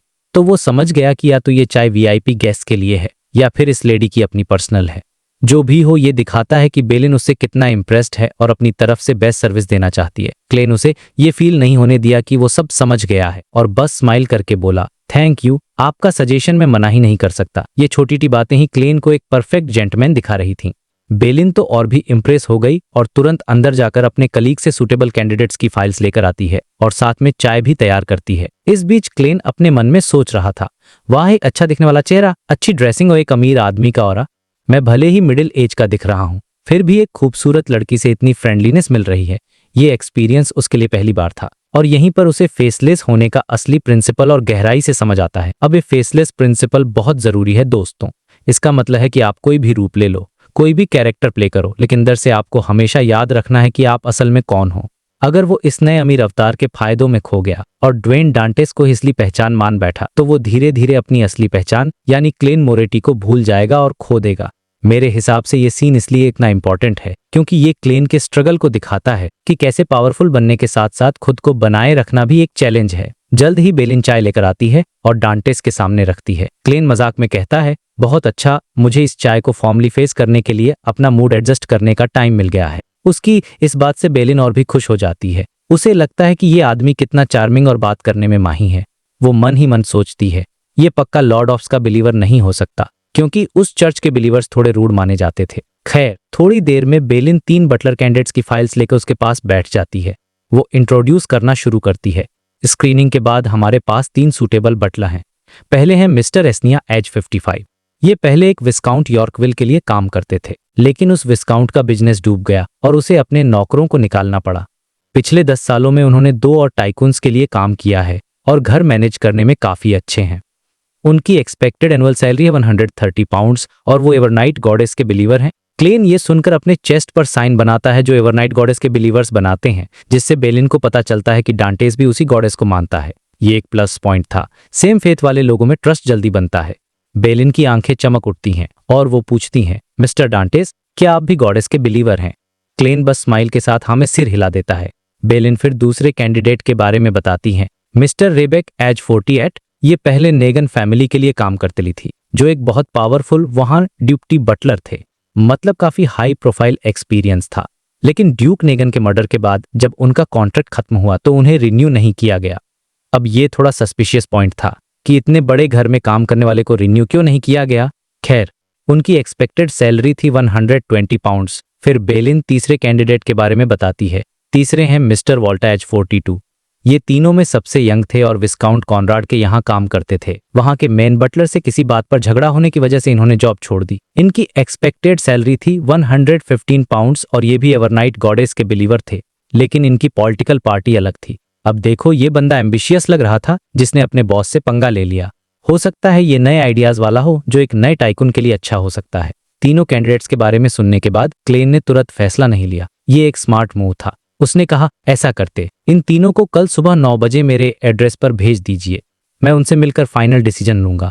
वो सिर्फ फाइल्स पर नहीं बल्कि पर्सनली मिलकर वाइब चेक करके फैसला करना चाहता था।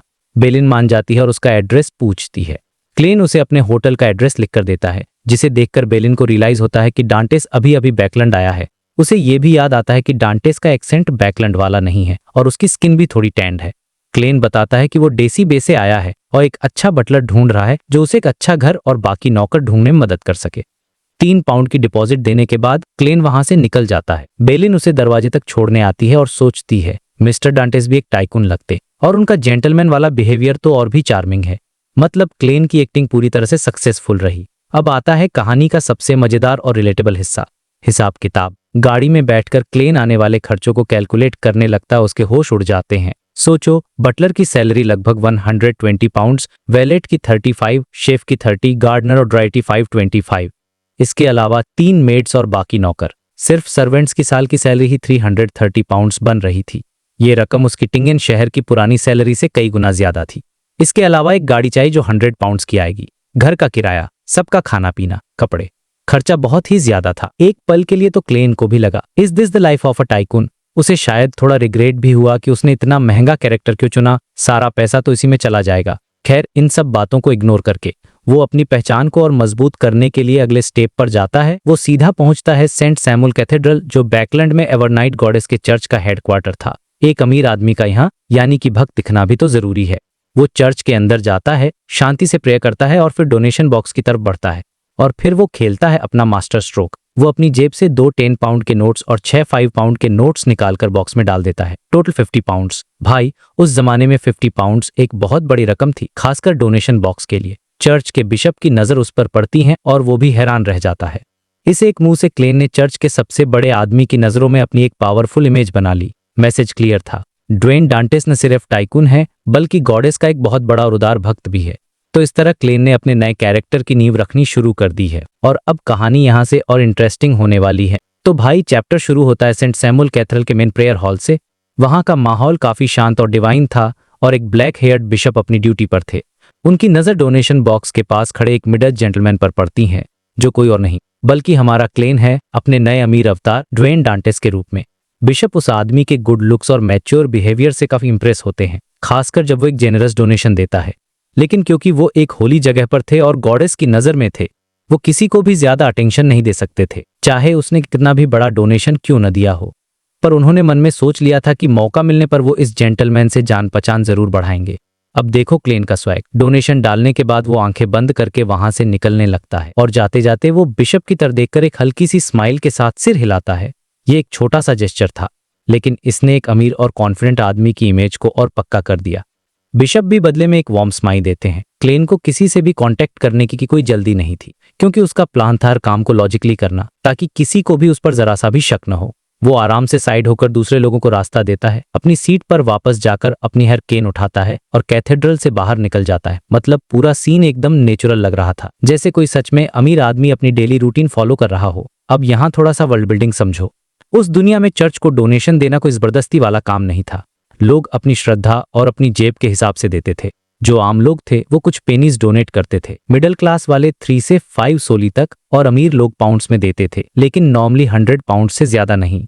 हाँ, साल में एक दिन आता था, विंटर गिफ्ट्स डे, जिसे एवनाइट गॉडेस का बर्थडे माना जाता है। उस दिन डोनेशन कई गुना बढ़ जाता था, और जो बहुत ज्यादा अमीर लोग होते थे वो तो सीधे डायोसीज, बिशप या चर्च की चैरिटी ऑर्गेनाइजेशंस को hundreds thousand of pounds donate करते थे। तो क्लेन का डोनेशन उसकी अमीर वाली इमेज को परफेक्टली सूट कर रहा था।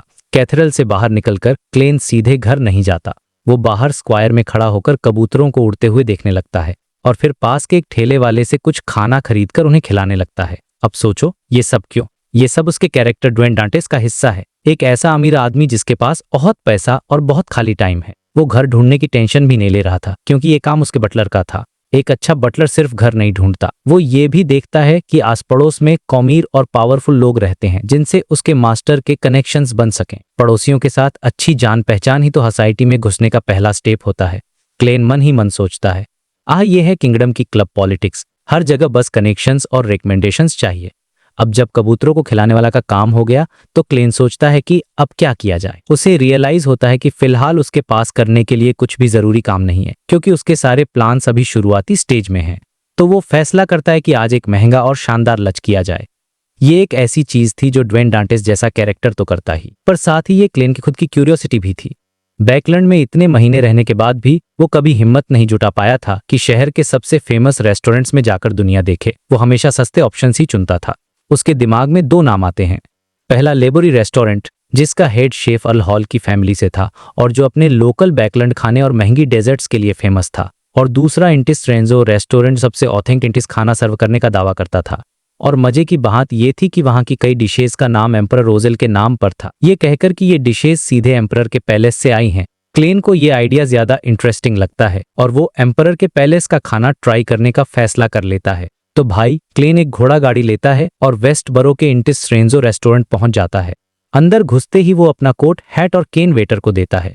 रेस्टोरेंट अंदर से किसी सोने के खजाने जैसा लग रहा था। दीवारें गोल्डन लाइट से चमक रही थीं, महंगी ऑयल पेंटिंग्स लगी थीं, मार्बल के स्टेच्यू के सोने की सजावट थी। वेटर उसे एक विंडो के पास वाली सीट पर ले जाता है, जहां से व्यू भी अच्छा था। वेटर उसे मेन्यू देता है और रेस्टोरेंट की सबसे फेमस डिशेज के बारे में बताने लगता है, जैसे रेड ब्रेस्ट टागिया बीफ, ब्लैक ट्रफल मशरूम्स और इंटिस स्टाइल फोई ग्रास। क्लेन सुनते सुनते मेन्यू पर नजर दौड़ाता है और कीमतें देखकर उसके होश उड़ जाते हैं। फिर वेटर वाइन के बारे में बताता है और आखिर में कहता है, सर, हमारे पास ईयर 1330 की और में रेड वाइन भी है, जिसकी कीमत सिर्फ 126 पाउंड्स है। ये सुनकर क्लेन मन में हंसता है। 126 पाउंड्स, इतने तो मैं एक टॉप क्लास बटलर हायर कर सकता हूँ। लेकिन चेहरे पर एक ग्रेसफुल स्माइल बनाए रखकर वो कहता है, वाह, आपके डिशेज और वाइन इतने अच्छे हैं कि चुनना मुश्किल हो रहा है। आखिर में वो अपनी इमेज बनाए रखने के लिए सबसे महंगा सेट जो 15 पाउंड्स का था। और तभी जब क्लेन ने खाने इंतजार कर रहा होता है, उसकी नजर एक जानी पहचानी फिगर पर पड़ती है। एक लेडी जिसने ऑलिव ग्रीन ड्रेस और एक पुराने फैशन की ब्लैक बोनट पहनी हुई थी, जिसके नीचे से एक जालीदार घुंघ उसके चेहरे को छिपा रहा था। एक फेसलेस होने के नाते क्लेन की लोगों को पहचानने की एबिलिटी कमाल की थी। वो तुरंत पहचान जाता है वो लेडी कौन है। क्वीन मिस्टिक, एम्परर रोजेल की सबसे बड़ी बेटी बर्नाडेट गुस्ताव। क्लेन अपनी नजरें तुरंत नहीं हटाता, बल्कि बहुत नेचुरली दूसरी तरफ देखने लगता है ताकि किसी को शक न हो। बर्नाडेट भी बिना कुछ नोटिस किए सीढ़ियों के पास गायब हो जाती है। क्लेन के दिमाग में सवालों की बाढ़ आ जाती है। क्वीन मिस्टिक यहाँ बैकलैंड में क्या कर रही है? वो तो समंदर में होनी चाहिए थी। कहीं इस रेस्टोरेंट की असली मालिक वही तो नहीं? आखिर ये रेस्टोरेंट रोजेल के नाम पर जो है। और कहानी में एक और ट्विस्ट आता है। उसी वक्त एक और घोड़ा गाड़ी उसी रेस्टोरेंट की तरफ आ रही थी। उसमें बैठा था एरन सेरेस, वही फेमस सर्जन जो पहले शेरलॉक मोरियार्टी यानी कि इनका दोस्त था और जिसने वेलोसेप्टिन के मामले में उसकी मदद मांगी थी। एरन की वाइफ प्रेग्नेंट थी और जब से वो प्रेग्नेंट हुई थी, एरन की किस्मत चमक गई थी। उसका काम अच्छा चल रहा था और कमाई भी बढ़ गई थी। आज उसे एक बैरन ने लंच पर इन्वाइट किया था, लेकिन रेस्टोरेंट पहुंचने से ठीक पहले उसकी वाइफ के पेट में अचानक दर्द होने लगता है। बच्चा पेट में जैसे टैंट्रम दिखा रहा हो। वो लोग रेस्टोरेंट जाने का प्लान कैंसिल करके घर वापस चले जाते हैं और जैसे ही वो घर पहुंचते हैं दर्द गायब हो जाता है। उसकी वाइफ मजाक में कहती है, लगता है उसे आइसक्रीम नहीं खानी थी। और दूसरी तरफ रेस्टोरेंट में बैठा क्लेन, जो अपना महंगा खाना एंजॉय करने के बाद मजे से आइसक्रीम खा रहा था, उसे अचानक एक जोर की छींक आती है। आछू ये एक हिंट था कि शायद उस अजन्मे बच्चे ने किसी एंजल यानी क्लेन की मौजूदगी को महसूस कर लिया था। और चैप्टर खत्म होता है एक और कैरेक्टर फॉर्स के सीन पर। फॉर्स अब एक एस्ट्रोलॉजर बन चुकी थी, लेकिन वो अपनी दोस्त शियो के 220 पाउंड्स के कर्ज में डूबी हुई थी। वो पैसे कमाने के लिए हर तरह की बेयोंडर गैदरिंग्स में जा रही थी। हालत ये थी कि उसके पास अपनी प्रैक्टिस के लिए एक जरूरी क्रिस्टल बॉल खरीदने तक के पैसे नहीं थे। और तभी एक गैदरिंग में उसे कोई मेंबर ये कहते हुए सुनाई देता है, मैं एक मून पपेट बेचना चाहता हूँ। और यहीं पर कहानी एक नए सस्पेंस के साथ खत्म हो जाती है। तो भाई चैप्टर 740 की कहानी शुरू होती है एक सीक्रेट बियॉन्डर गैदरिंग से, जहां हमारी कैरेक्टर फॉर्स भी मौजूद है। सिचुएशन ये थी कि सब लोग अपना अपना सामान बेच और खरीद रहे थे और तभी फॉर्स का नेक आवाज पर गया, मून पपेट। उसने देखा कि एक बंदा जिसने ब्लैक आयरन का मास्क पहना हुआ था, हाथ में एक छोटा सा पपेट लेकर सबको दिखा रहा था। उसने उस पपेट की स्टोरी सुनाना शुरू किया और भाई स्टोरी काफी क्रीपी थी। उसने बताया कि उसके एक दोस्त को ये पपेट सदर्न कॉन्टिनेंट के पास वैली में एक बहुत पुरानी कब्र के अंदर मिला था। और कमाल की बात यह कि वो पपेट उस मरे हुए इंसान की दाईं आंख की जगह पर फंसा हुआ था। अब सोचो, ये सुनते ही वहां सब लोगों का इंटरेस्ट बढ़ गया, जिसमें फॉर्स भी शामिल थी। उसने पपेट को ध्यान से देखा। वो पैफी पतला सा था, जैसे लकड़ी का एक छोटा सा टुकड़ा हो, जिस पर चांद जैसी आंखें और मुंह बनाया गया था। और उसमें कुछ सूखे हुए फूल और घास भी लगे थे। देखने में तो कुछ खास नहीं लग रहा था। फॉर्स को स्पिरिचुअली भी कोई वाइब नहीं आ रही थी, तो उसे लगा कि कोई मामूली चीज है। लेकिन फिर उस मास्क वाले बंदे ने अपनी सेल्समैन वाली पिच शुरू की। उसने कहा, मेरे दोस्त और मैं ये पता नहीं लगा पाए कि इसका यूज क्या है, पर हमें लगता है ये कोई मामूली चीज नहीं है। शायद इसमें कोई बड़ा सीक्रेट छुपा हो। सिर्फ 60 पाउंड्स आप इसे अपना बना सकते हैं। ये प्राइस बहुत फेयर है। अगर ये मिस्टिसिज्म से रिलेटेड नहीं भी निकला तो भी ये 40 से 50 पाउंड्स का एक अच्छा एंटिक तो है ही। उसने आगे का मतलब, आप सिर्फ 10 पाउंड एक्स्ट्रा खर्च करके एक बड़े सरप्राइज का चांस ले रहे हो, और आप जैसे लोगों के लिए ये बहुत छोटी रकम है। उसका समझाने का तरीका इतना कमाल का था कि कोई भी टेम्प्ट हो जाए, पर फॉर्स मन ही मन हंस रही थी। उसने सोचा, मेरे पास तो 10 पाउंड्स भी नहीं है। उसे ये भी लगा कि ऐसी अनजान चीज जिसका कोई यूज ना पता हो, उसे कोई क्यों ही खरीदेगा। पर जैसे ही उसने ये सोचा, उसे एक लेडी की दोही आवाज 50 पाउंड सुनाई। फॉर्स एकदम शॉक हो गई। या तो वो लेडी बहुत अमीर थी, या फिर वो अपना लक ट्राई करने को तैयार थी। उसने मुड़कर देखा तो वो लेडी एक हुडेड यानी कि टोपी वाले लंबे रोब में थी, और उसका चेहरा अंधेरे में छुपा हुआ था। अब पपेट के ओनर ने हंसते हुए कहा, इतने में तो मैं इसे खुद ही रखना पसंद करूंगा। क्या पता आगे चलकर मुझे ही इसका सीक्रेट पता चल जाए। लेकिन जब उसने देखा कि कोई और ऊंची बोली नहीं लगा रहा, तो उसने कहा, ऑफ कोर्स, एक जेंटलमैन होने के नाते मैं आपकी इच्छा पूरी करूंगा। और बस डील हो गई। गैदरिंग के अटेंडेंट ने जल्दी से उनका ट्रांजैक्शन पूरा करवा दिया। लेकिन यहाँ पर फॉर्स ने एक बहुत जरूरी चीज नोटिस की। जब उस लेडी ने मून पपेट अपने हाथ में लिया तो उसका हाथ हल्का सा कांप रहा था। इस एक छोटी सी डिटेल से फॉर्स को समझ आ गया कि वो लेडी उस पपेट को बहुत इंपॉर्टेंस दे रही और शायद उसे इस पपेट की असली सच्चाई पता है। और तभी फॉर्स के दिमाग की बत्ती जली। मून पपेनेट, मून। उसे अचानक मिस्टर मून की वो बात याद आई जो कुछ प्राइमोर्डियल मून बिलीवर्स को ढूंढ रहे थे। उसके दिमाग में शक पैदा हुआ, कहीं ये हुडेड लेडी उन्हीं में से एक तो नहीं। ऑफ कोर्स उसके पास कोई सबूत नहीं था, बस एक गट फीलिंग थी। लेकिन कभी कभी गट फीलिंग ही सबसे बड़ा क्लू होती है। उसने एक गहरी सांस ली और डिसाइड किया कि वो इस थ्योरी को वेरीफाई करके रहेगी। अब यहाँ से सीन बहुत इंटेंस हो जाता है, क्योंकि फॉर्स एक बड़ा रिस्क लेने वाली थी। उसने अपने हाथ में रखी हार्ड कवर नोटबुक को थोड़ा सा हिलाया, जिसमें से एक पीले भूरे रंग का गोट स्किन पेपर बाहर आया। ये कोई आम पेपर नहीं था, ये लेमानोज ट्रेवल्स का एक पेज था, जिसमें एक खास बियॉन्डर पावर रिकॉर्डेड थी। उसने ऐसे प्रिटेंड किया जैसे वो दूसरों के ट्रांजैक्शन देख रही हो, लेकिन उसका पूरा ध्यान उस हुडेड लेडी पर था। उसने नोटिस किया कि पास की दीवार पर डार्क ब्राउन स्पॉट्स वाला एक मॉस्किटो यानी मच्छर बैठा है।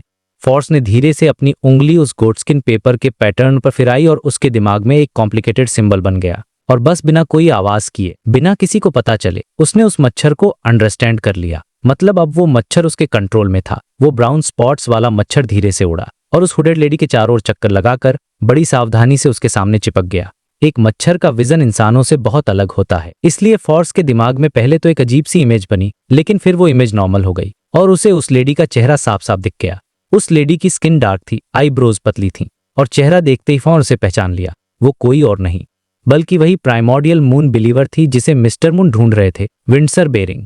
ये देखते ही फॉर्स का दिल जोर से धड़कने लगा। उसे रिवॉर्ड याद आया, एक इफेक्टिव क्लू देने के 100 पाउंड्स और उसे डायरेक्ट ढूंढने के 500 पाउंड्स। एक पल के लिए उसके मन में लालच आया। उसने सोचा कि वो मच्छर से विंडसर को कटवा देती है ताकि उसका ब्लड मिल जाए और बाद में एस्ट्रोमेंसी से उसे सीधे ट्रैक कर सके। लेकिन फिर वो रुक गई। उसने खुद को कंट्रोल किया क्योंकि ये एक बियॉन्डर गैदरिंग का सबसे बड़ा टैबू था। अगर वो पकड़ी जाती तो वहां मौजूद सारे लोग मिलकर उस पर अटैक कर देते, और ऐसी गैदरिंग्स के होस्ट अक्सर बहुत पावरफुल होते हैं। रिस्क बहुत ज्यादा बड़ा था, इसलिए उसने फैसला किया कि वो सिर्फ 100 पाउंड्स वाले क्लू से ही काम चलाएगी। उसने सोचा अब यहाँ एक सेकंड भी और रुकना खतरनाक है, उसे जल्दी से इस गैदरिंग से निकलना होगा। तो भाई फोर्स को एक बहुत बड़ा क्लू मिल गया था और अब देखते हैं कि वो इसका इस्तेमाल कैसे करती है। अब सीन शिफ्ट होता है हिल्स्टन बोरो के एक हाई क्लास होटल में जहां हमारा हीरो क्लाइन मौजूद था। क्लाइन एक खिड़की के पास खड़ चुपचाप आसमान में लाल चांद को देख रहा था। कुछ देर बाद उसने पर्दों को खींच दिया और फिर अपना रेडियो ट्रांसीवर असली दुनिया में वापस ले आया। इस बार उसे सिर्फ 10 सेकंड्स ही वेट करना पड़ा और अचानक उसे महसूस हुआ कि कमरा डार्क भयानक हो गया है और रेडियो से क्लिक की आवाज आने लगी। क्लाइन पास गया तो उसने देखा कि एक इल्यूजनरी पेपर बाहर निकला जिस पर लोइनीज भाषा में लिखा था, प्लीज राइट में देखिए। राइट में। क्लाइन थोड़ा हैरान होते हुए अपनी दाईं तरफ मुड़ा।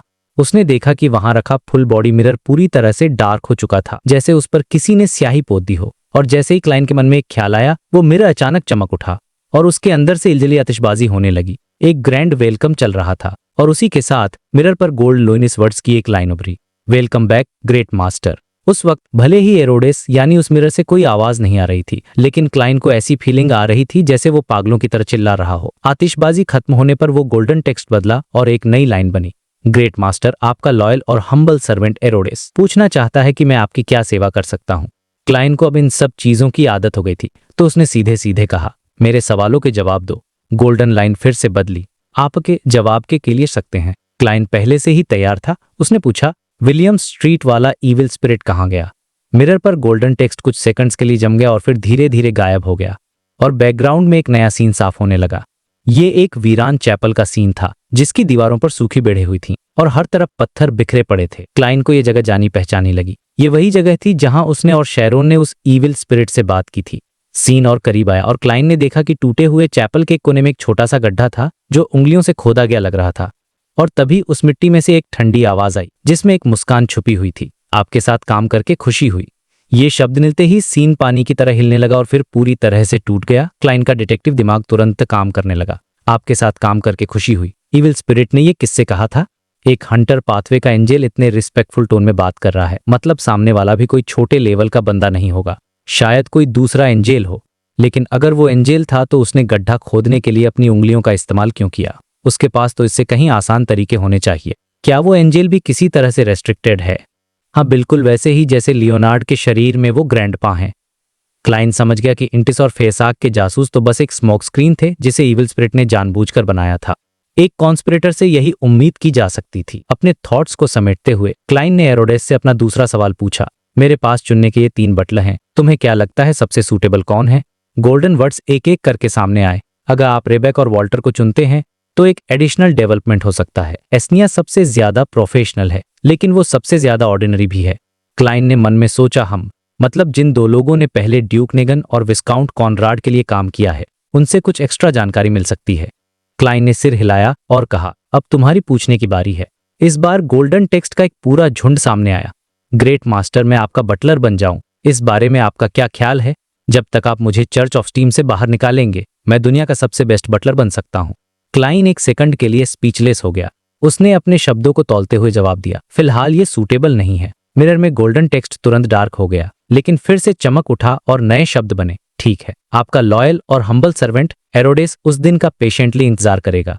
और इसके ठीक बाद मिरर पर एक कॉम्प्लिकेटेड पिक्चर बनी जिसके नीचे कुछ नोट्स लिखे थे। ये कुछ सिंबल्स और मैजिकल लेबल से बना एक रून है। ग्रेट मास्टर, जब तक आप बैकलैंड में हैं, इसे किसी पेपर पर लिखने का मतलब मुझे समन करना होगा। क्लाइन ने रून को पहचाना और कहा, ठीक है। तो इस तरह इस चैप्टर में एक तरफ फोर्स को एक बड़ा सुराग मिला और दूसरी तरफ क्लाइन को एरोडेस को समन करने का एक आसान तरीका। अब देखना यह है कि आगे स्टोरी में क्या होता है। तो भाई, चैप्टर 741 की शुरुआत होती है एकदम हाई क्लास माहौल में। सुबह के 9 बजे हैं और हमारा बंदा क्लेन, जो अब ड्वेन डांटेस नाम का एक अमीर टाइकून बना हुआ है, हिल्स्टन बरो के एक शानदार होटल में बैठा है। अब देखो, एक अमीर आदमी को क्या चाहिए होता है? एक प्रोफेशनल बटलर। तो बस क्लैन अपने लिए एक परफेक्ट बटलर ढूंढ रहा था और आज थे फाइनल इंटरव्यूज। सबसे पहले वो मिलता है मिस्टर एस्निया से, जो एक काफी एक्सपीरियंस और पुराने बटलर थे।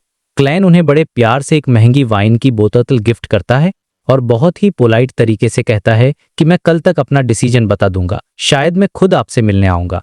अब ये सुनने में तो बहुत अच्छा लगता है, लेकिन असल में ये एक जेंटलमैन वाला तरीका उन्हें रिजेक्ट करने का। मुझे ये बात क्लैन की बहुत सही लगी। मतलब बंदा किसी को सीधे सीधे ना बोलकर हर्ट नहीं करना चाहता। सच कहूं तो क्लैन को मिस्टर एस्निया बहुत पसंद आए थे। वो एकदम परफेक्ट बटलर की इमेज में फिट बैठते थे, सीरियस, मैनर्स वाले और हर मुश्किल सिचुएशन को हैंडल करने में माहिर। और तो और वो सबसे दूर रहते थे, फिर भी इंटरव्यू के लिए आधे घंटे पहले पहुंच गए थे, जो दिखाता है कि वो कितने पंक्चुअल थे। तो अब सवाल ये है कि क्लैन ने उन्हें क्यों नहीं चुना। इसका रीजन था हमारा मैजिक मिरर एरोड्स। एरोड्स ने क्लैन को हिंट दिया था कि बाकी 2 कैंडिडेट्स के साथ एडिशनल डेवलपमेंट्स हो सकते हैं, मतलब उनके थ्रू कहानी में कुछ नया और इंटरेस्टिंग ट्विस्ट आ सकता है। और क्लैन का मेन मकसद भी यही था। उसे ऐसा बटलर चाहिए था जिसके सोशल कनेक्शंस के जरिए वो हाई सोसाइटी में एंट्री कर सके और अपने टारगेट्स तक पहुंच सके। इसीलिए उसने 2 पाउंड खर्च करके ये महंगी वाइन खरीदी थी, ताकि जो भी रिजेक्ट हो उसे बुरा न लगे और ड्वेन डांटेस की इमेज एक जेनरस और अच्छे इंसान की बनी रहे। ये छोटी छोटी डिटेल्स ही क्लैन कैरेक्टर को इतना स्मार्ट बनाती हैं। खैर, मिस्टर एस्निया भी काफी समझदार थे। उन्होंने गिफ्ट ले लिया और क्लैन की तारीफ करते हुए कहा कि उन्हें ये वाइन पसंद है। उन्होंने वाइन की जगह गैरॉड का नाम लिया, जो क्लैन को पता भी नहीं था। क्लैन मन ही मन सोचता है, यार एक बटलर को मुझसे ज्यादा वाइन के बारे में पता है। तभी उसे रियलाइज होता है कि अमीर लोगों के घरों में वाइन सेलर भी होता है और उसकी मेंटेनेंस का खर्चा कितना ज्यादा होगा। उसके पास जो 2188 पाउंड्स थे वो उसे अब बहुत कम लगने लगते हैं। भाई, अमीर बनना और अमीर दिखना दोनों में बहुत फर्क है, और ये बात क्लैन को अब समझ आ रही थी। ये सीन काफी फरी रिलेटेबल था, क्योंकि हम सब ने कभी न कभी ऐसा फील किया है जब खर्चे हमारी सेविंग से ज्यादा लगने लगते हैं। इसके बाद क्लैन मिस्टर स्निया को भेजता है और दूसरे कैंडिडेट मिस्टर रेबेक को ऊपर बुलाता है। रेबेक एक फिट और हैंडसम आदमी था, जिसके बाल एकदम करीने से बने हुए थे। उसे देखकर लगता था कि वो ऐसा बटलर है जो अपने मालिक के साथ हंटिंग पर भी जा सकता है और दुश्मनों से लड़ भी सकता है। क्लैन उससे सीधे पॉइंट पर आता है और पूछता है कि उसने बैरन सिंड्रास के यहाँ काम क्यों किया, जबकि उसकी पूरी फैमिली ड्यूक नेगन के यहाँ काम करती आई थी। ये सवाल बहुत इंपॉर्टेंट था, क्योंकि इससे रेबेक के कनेक्शंस का पता चलता। रेबेक बताता है कि बैरन सिंड्रास एक नए नोबल थे और पुराने ड्यूक के दोस्त थे, इसलिए उसे उनकी फैमिली को नोबल लाइफस्टाइल सिखाने के लिए भेजा गया था। लेकिन कहानी में ट्विस्ट तब आता है जब क्लैन पूछता है कि उसने वहां से नौकरी क्यों छोड़ी। रेबेक ईमानदारी से बताता है कि बैरन सिंड्रास कंजर्वेटिव पार्टी से नोबल बने थे, लेकिन वो न्यू पार्टी को सपोर्ट करते थे, जिसकी वजह से नए ड्यूक और उनके बीच टेंशन बढ़ गई थी। इसीलिए उसने खुद ही नौकरी छोड़ दी कि बैरन को कोई प्रॉब्लम न हो। मतलब बेसिकली रेबेक ड्यूक नेगन और कंजर्वेटिव पार्टी से जुड़ा हुआ था।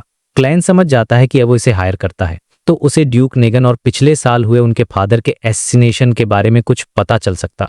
यही वो एडिशनल डेवलपमेंट था जिसका हिंट एरोड्स ने दिया था। अब बारी थी तीसरे और आखिरी कैंडिडेट मिस्टर वॉल्टर की। क्लैन उसे भी कॉफी हाउस से ऊपर बुलवाता है। वॉल्टर एक सीरियस दिखने वाला आदमी था, जिसके काले बाल और ब्राउन आंखें थीं। क्लैन उससे भी सीधा सवालता है कि उसका विस्काउंट कॉनराड के बटलर के साथ क्या झगड़ा हुआ था, क्योंकि क्लैन किसी नोबल से पंगा नहीं लेना चाहता था। वॉल्टर कुछ सेकंड सोचकर बताता है कि वो विस्काउंट के बच्चों की देखभाल करता था और इसी दौरान उसकी जान पहचान एक बहुत इंपॉर्टेंट हस्ती से हो गई थी। इस वजह से विस्काउंट उसे पसंद करने लगे, लेकिन पुराना बटलर उससे जलने लगा। बाद में उस इंपॉर्टेंट हस्ती की एक एक्सीडेंट में मौत हो गई और विस्काउंट का एटीट्यूड भी बदल गया। इसलिए वॉल्टर ने वहां से निकल जाना ही बेहतर समझा। और भाई, यहीं पर क्लैन का दिमाग तेजी से चलता है। उसे याद आता है कि प्रिंस एडेसाक की मौत भी कुछ महीने पहले ग्रेट स्मॉग ऑफ बैकलैंड की वजह से हुई थी, और वो भी विस्काउंट कॉनराड के बेटे के टीचर थे। क्लैन तुरंत डॉट्स कनेक्ट कर लेता है कि वॉल्टर उसी मैटर का एक साइड विक्टिम है। ये बंदा भी काफी प्रोफेशनल था। उसने न तो अपने पुराने मालिक की बुराई की और न ही प्रिंस का नाम लिया। क्लैन समझ गया कि यही वो बंदा है जिसे वो ढूंढ रहा था।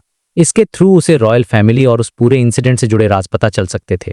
क्लैन कुछ और प्रोफेशनल सवाल पूछने के बाद उठता है और अपना हाथ आगे बढ़ाते हुए कहता है, मैं खुद को फिर से इंट्रोड्यूस करता हूँ। मैं आपका एम्प्लॉयर होऊंगा, ड्वेन डांटेस। वॉल्टर तुरंत झुककर कहता है, सर, मैं आपकी क्या सेवा कर सकता हूँ। क्लैन उसे 2 काम देता है। पहला, मिस्टर रेबेक को वाइन की बोतल देकर उससे माफी मांगना, और दूसरा, एक वकील हायर करके सबके लिए कॉन्ट्रैक्ट्स तैयार करवाना। फिर क्लैन उससे पूछता है कि उसे एक प्रॉपर लाइफस्टाइल के लिए कितने नौकरों की जरूरत पड़ेगी। वॉल्टर कहता है कि ये इस बात पर डिपेंड करती वो रहेंगे कहाँ। जब क्लैन उसे नॉर्थ बरो में एक घर ढूंढने को कहता है तो वॉल्टर एक शानदार मैंशन सजेस्ट करता है 32 बोकलैंड स्ट्रीट पर। वो बताता है कि ये एक 3 स्टोरी मैंशन है जिसमें 10 से ज्यादा कमरे हैं, एक स्टेबल है, सर्वेंट क्वार्टर्स है और एक बड़ा सा गार्डन भी है। आसपास सारे बड़े लोग रहते हैं और घर का इंटीरियर भी बहुत क्लासी है, जिसमें फेमस पेंट्स और एंटिक्स भी हैं। सुनने में तो ये एकदम ड्रीम हाउस लग रहा था। क्लैन भी इंप्रेस होकर पूछता है, 1 साल का रेंट कितना है? और भाई, यहीं पर आता है चैप्टर का सबसे बड़ा शौक। वॉल्टर बड़े ही प्रोफेशनल तरीके से जवाब देता है फर्नीचर के इस्तेमाल के साथ 1260 पाउंड्स एक साल का। ये सुनते ही क्लैन के होश जाते हैं। शुक्र है वो चाय नहीं पी रहा था, वरना सीधे वॉल्टर के मुंह पर थूक देता। उसे अपनी क्लाउन वाली सारी पावर्स लगानी पड़ी ताकि उसके चेहरे पर शौक दिखे। मतलब सोचो, उसके पास टोटल 2888 पाउंड्स थे और आधे से ज्यादा तो सिर्फ घर के रेंट में ही चले जाते। ये सीन दिखाता है कि एक टाइकून की लाइफ जीना कितना महंगा है और क्लैन का रास्ता अभी कितना लंबा और मुश्किल होने वाला है।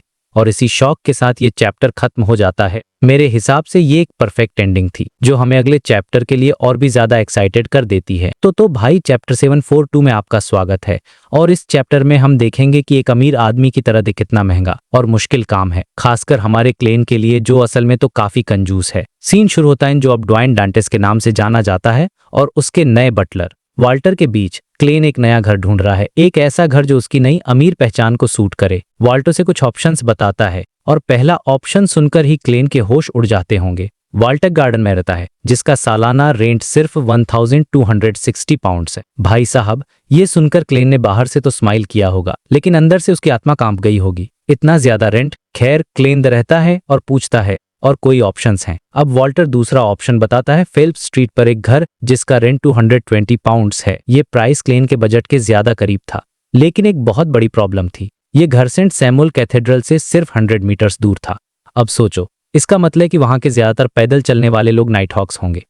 क्लेन के लिए वहां आना जाना बहुत ज्यादा रिस्की हो जाता, क्योंकि उसकी असली पहचान कभी भी एक्सपोज हो सकती थी। तो ये ऑप्शन भी रूल आउट हो गया। अब आता है तीसरा ऑप्शन जो कहानी को आगे बढ़ाता है। वॉल्टर बताता है 160 बॉकलैंड स्ट्रीट पर एक घर है, 3 स्टोरी बिल्डिंग है, साथ में गार्डन, सर्वेंट्स क्वार्टर्स, सब कुछ है और इसका सालाना रेंट है 315 पाउंड्स। अब देखो, पहले 1260 पाउंड सुनने के बाद 315 पाउंड्स क्लेन को अचानक बहुत रीजनेबल लगने लगा। और मुझे लगता है ये वाल्टर की एक बहुत स्मार्ट स्ट्रेटजी थी। उसने जानबूझकर पहले सबसे महंगा ऑप्शन बताया ताकि बाकी ऑप्शंस अच्छे लगें। अब क्लेन सीधे फैसला नहीं लेता, वो एक स्मार्ट बॉस की तरह एक्ट करता है और वाल्टर से ही क्या तुम पूछ या सलाह है। ये एक तरह का टेस्ट था, ये देखने के लिए कि वाल्टर कितना काबिल है, और वाल्टर इस टेस्ट में पास हो जाता है। वो कहता है, सर मेरे हिसाब से 160 बॉकलैंड स्ट्रीट बेस है, और उसका रीजन बहुत सॉलिड था। वो समझाता है कि अगर आप आते ही सबसे महंगा घर ले लेंगे तो आपके पड़ोसी आपको एक नो व्यू रिच समझेंगे, यानी एक ऐसा नया अमीर इंसान जो बस दिखावा करना जानता है। और ऐसी इमेज हाई सोसाइटी में घुसने के लिए बहुत खराब होती है। ये सुनकर क्लेन समझ जाता है कि वाल्टर सिर्फ एक बटलर नहीं बल्कि एक बहुत प्रोफेशनल मैनेजर है। तो घर फाइनल हो जाता है 160 बॉकलैंड स्ट्रीट। क्लेन एक साल के लिए घर रेंट पर लेने का फैसला करता है। वो ये भी हिंट देता है कि बाद में वो एम्प्रेस बरो में शिफ्ट हो सकता है, जो कि नोबल्स का इलाका है, जिससे उसकी एम्बिशन का पता चलता है। लेकिन असली शौक तो अब आने वाला था। फाइनल होने के बाद वाल्टर सर्वेंट्स की बात शुरू करता है, और भाई जो लिस्ट उसने गिनानी शुरू की उसे सुनकर क्लेन का दिमाग सुन्न हो गया होगा। वाल्टर कहता है, सर आपको एक हाउसकीपर की जरूरत होगी जो फीमेल सर्वेंट्स को मैनेज करेगी। फिर आपको एक स्टीवर्ड चाहिए, एक वेलेट, 2 चैम्बरमेट्स, 2 फुटमैन, एक पॉलर मेड, एक स्कलरी मेड, 2 लॉन्ड्रेस और 2 हैंडीमैन, और लिस्ट यहीं खत्म नहीं होती। इसके अलावा आपको एक कुक, 2 गार्डनर्स और 2 कोचमैन भी चाहिए होंगे। क्लेन बेचारा बस सुनता रहा और उसका दिमाग हिसाब किताब में ही खो गया। उसने अंदाजा लगाया कि इन सब सर्वेंट्स की सैलरी पर ही हर हफ्ते 10 पाउंड से ज्यादा का खर्चा आएगा, और ये तो सिर्फ सैलरी है। अभी तो कैरेज यानी गाड़ी खरीदने का खर्चा अलग है, जो कि 300 से 400 पाउंड्स के बीच आएगा। हमारा क्लेन जो कुछ पेनीज बचाने के लिए मीलों पैदल चलता था, अब एक पूरी आर्मी को संभालने वाला था। ये सीन कॉमेडी और टेंशन का एक परफेक्ट मिक्स है, क्योंकि ये दिखाता है कि अमीर बनना सिर्फ पैसे होने के बारे में नहीं है, बल्कि उस लाइफस्टाइल को मेंटेन करना एक अलग ही सिरदर्द है। अब सीन शिफ्ट होता है और हम आते हैं हमारे वैम्पायर दोस्त एमलिन वाइट के पास। वो हार्वेस्ट चर्च में बैठा है और मिस मैजिशियन से मिले क्लू के बारे में सोच रहा है। क्लू था एक सीक्रेट बियॉन्डर गैदरिंग के बारे में, जहां उसे एक मून पपेट मिल सकता था। पहले तो एमलिन को लगा कि ये क्लू बेकार है, क्योंकि उसे नहीं पता था कि गैदरिंग में कैसे घुसना है। लेकिन फिर अचानक उसके दिमाग की बत्ती जलती है। वो सोचता है, ये मून पपेट अचानक से सामने क्यों आया, कहीं ये एक चारा तो नहीं है। और फिर उसे याद आता है कि उसका सबसे बड़ा कॉम्पिटिटर एक और वैम्पायर जिसका नाम रस बाथोरी है, उसे पुरानी और अजीब चीजें कलेक्ट करने का बहुत शौक है। बस यहीं पर एमलिन को पूरा प्लान समझ आ जाता है। उसे एहसास होता है कि ये पपेट शायद रस बाथोरी और उसके साथियों द्वारा बिछाया गया एक जाल है। ये रियलाइजेशन होते ही एमलिन एक्साइटेड हो जाता है। वो सोचता है, मैं गैदरिंग में नहीं जा सकता, लेकिन मैं रस बाथोरी पर तो नजर रख सकता हूँ, और जैसे ही वो टारगेट के पास पहुंचेगा मैं उससे पहले उसे खत्म कर दूंगा। ये एक बहुत ही स्मार्ट मूव था। वो प्रॉब्लम को सीधे सॉल्व करने के बजाय साइड से अटैक करने की प्लानिंग कर रहा था। लेकिन उसकी ये सारी एक्साइटमेंट तब खत्म हो जाती है जब फादर उत्तरावस्की आकर उसे डांटते हैं कि उसका ध्यान प्रार्थना में नहीं है और उसे वापस कैंडल स्टैंड साफ करने के काम पर लगा देते हैं। बेचारा एडमिन। चैप्टर के एंड में सीन वापस क्लेन पर आता है। वो अपने होटल रूम में वापस आ चुका है और घर और सर्वेंट्स के खर्चों के बारे में सोचकर उसका सिर फटा जा रहा है। उस चेहरा पूरी तरह से थक चुका है, लेकिन उसे आराम करने का टाइम नहीं मिलता क्योंकि अब टाइम हो चुका था इस हफ्ते की टैरो गैदरिंग का। एक टेंशन खत्म नहीं हुई कि दूसरी और भी बड़ी जिम्मेदारी उसके सामने खड़ी थी। और यहीं पर यह चैप्टर खत्म हो जाता है, जो हमें क्लेन की लाइफ के स्ट्रगल और उसकी बढ़ती हुई जिम्मेदारियों का एक जबरदस्त ग्लिम्प्स देता है।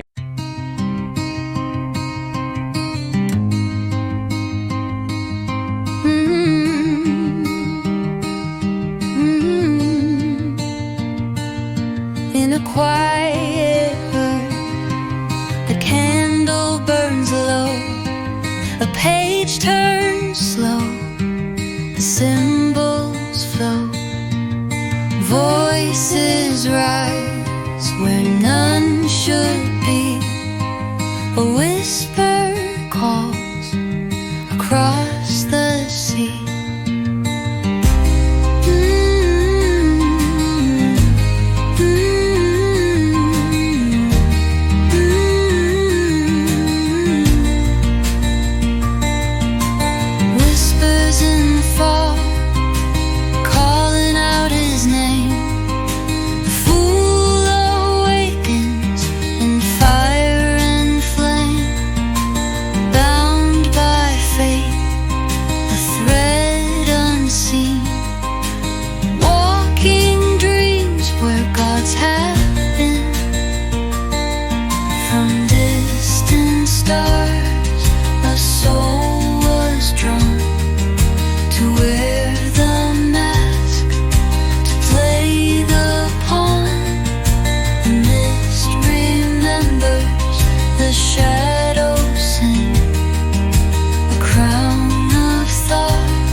Whispers in the fog, deeper than the sea. Eyes that watched eternally. He reads the lines, he takes the throne. A fool, but not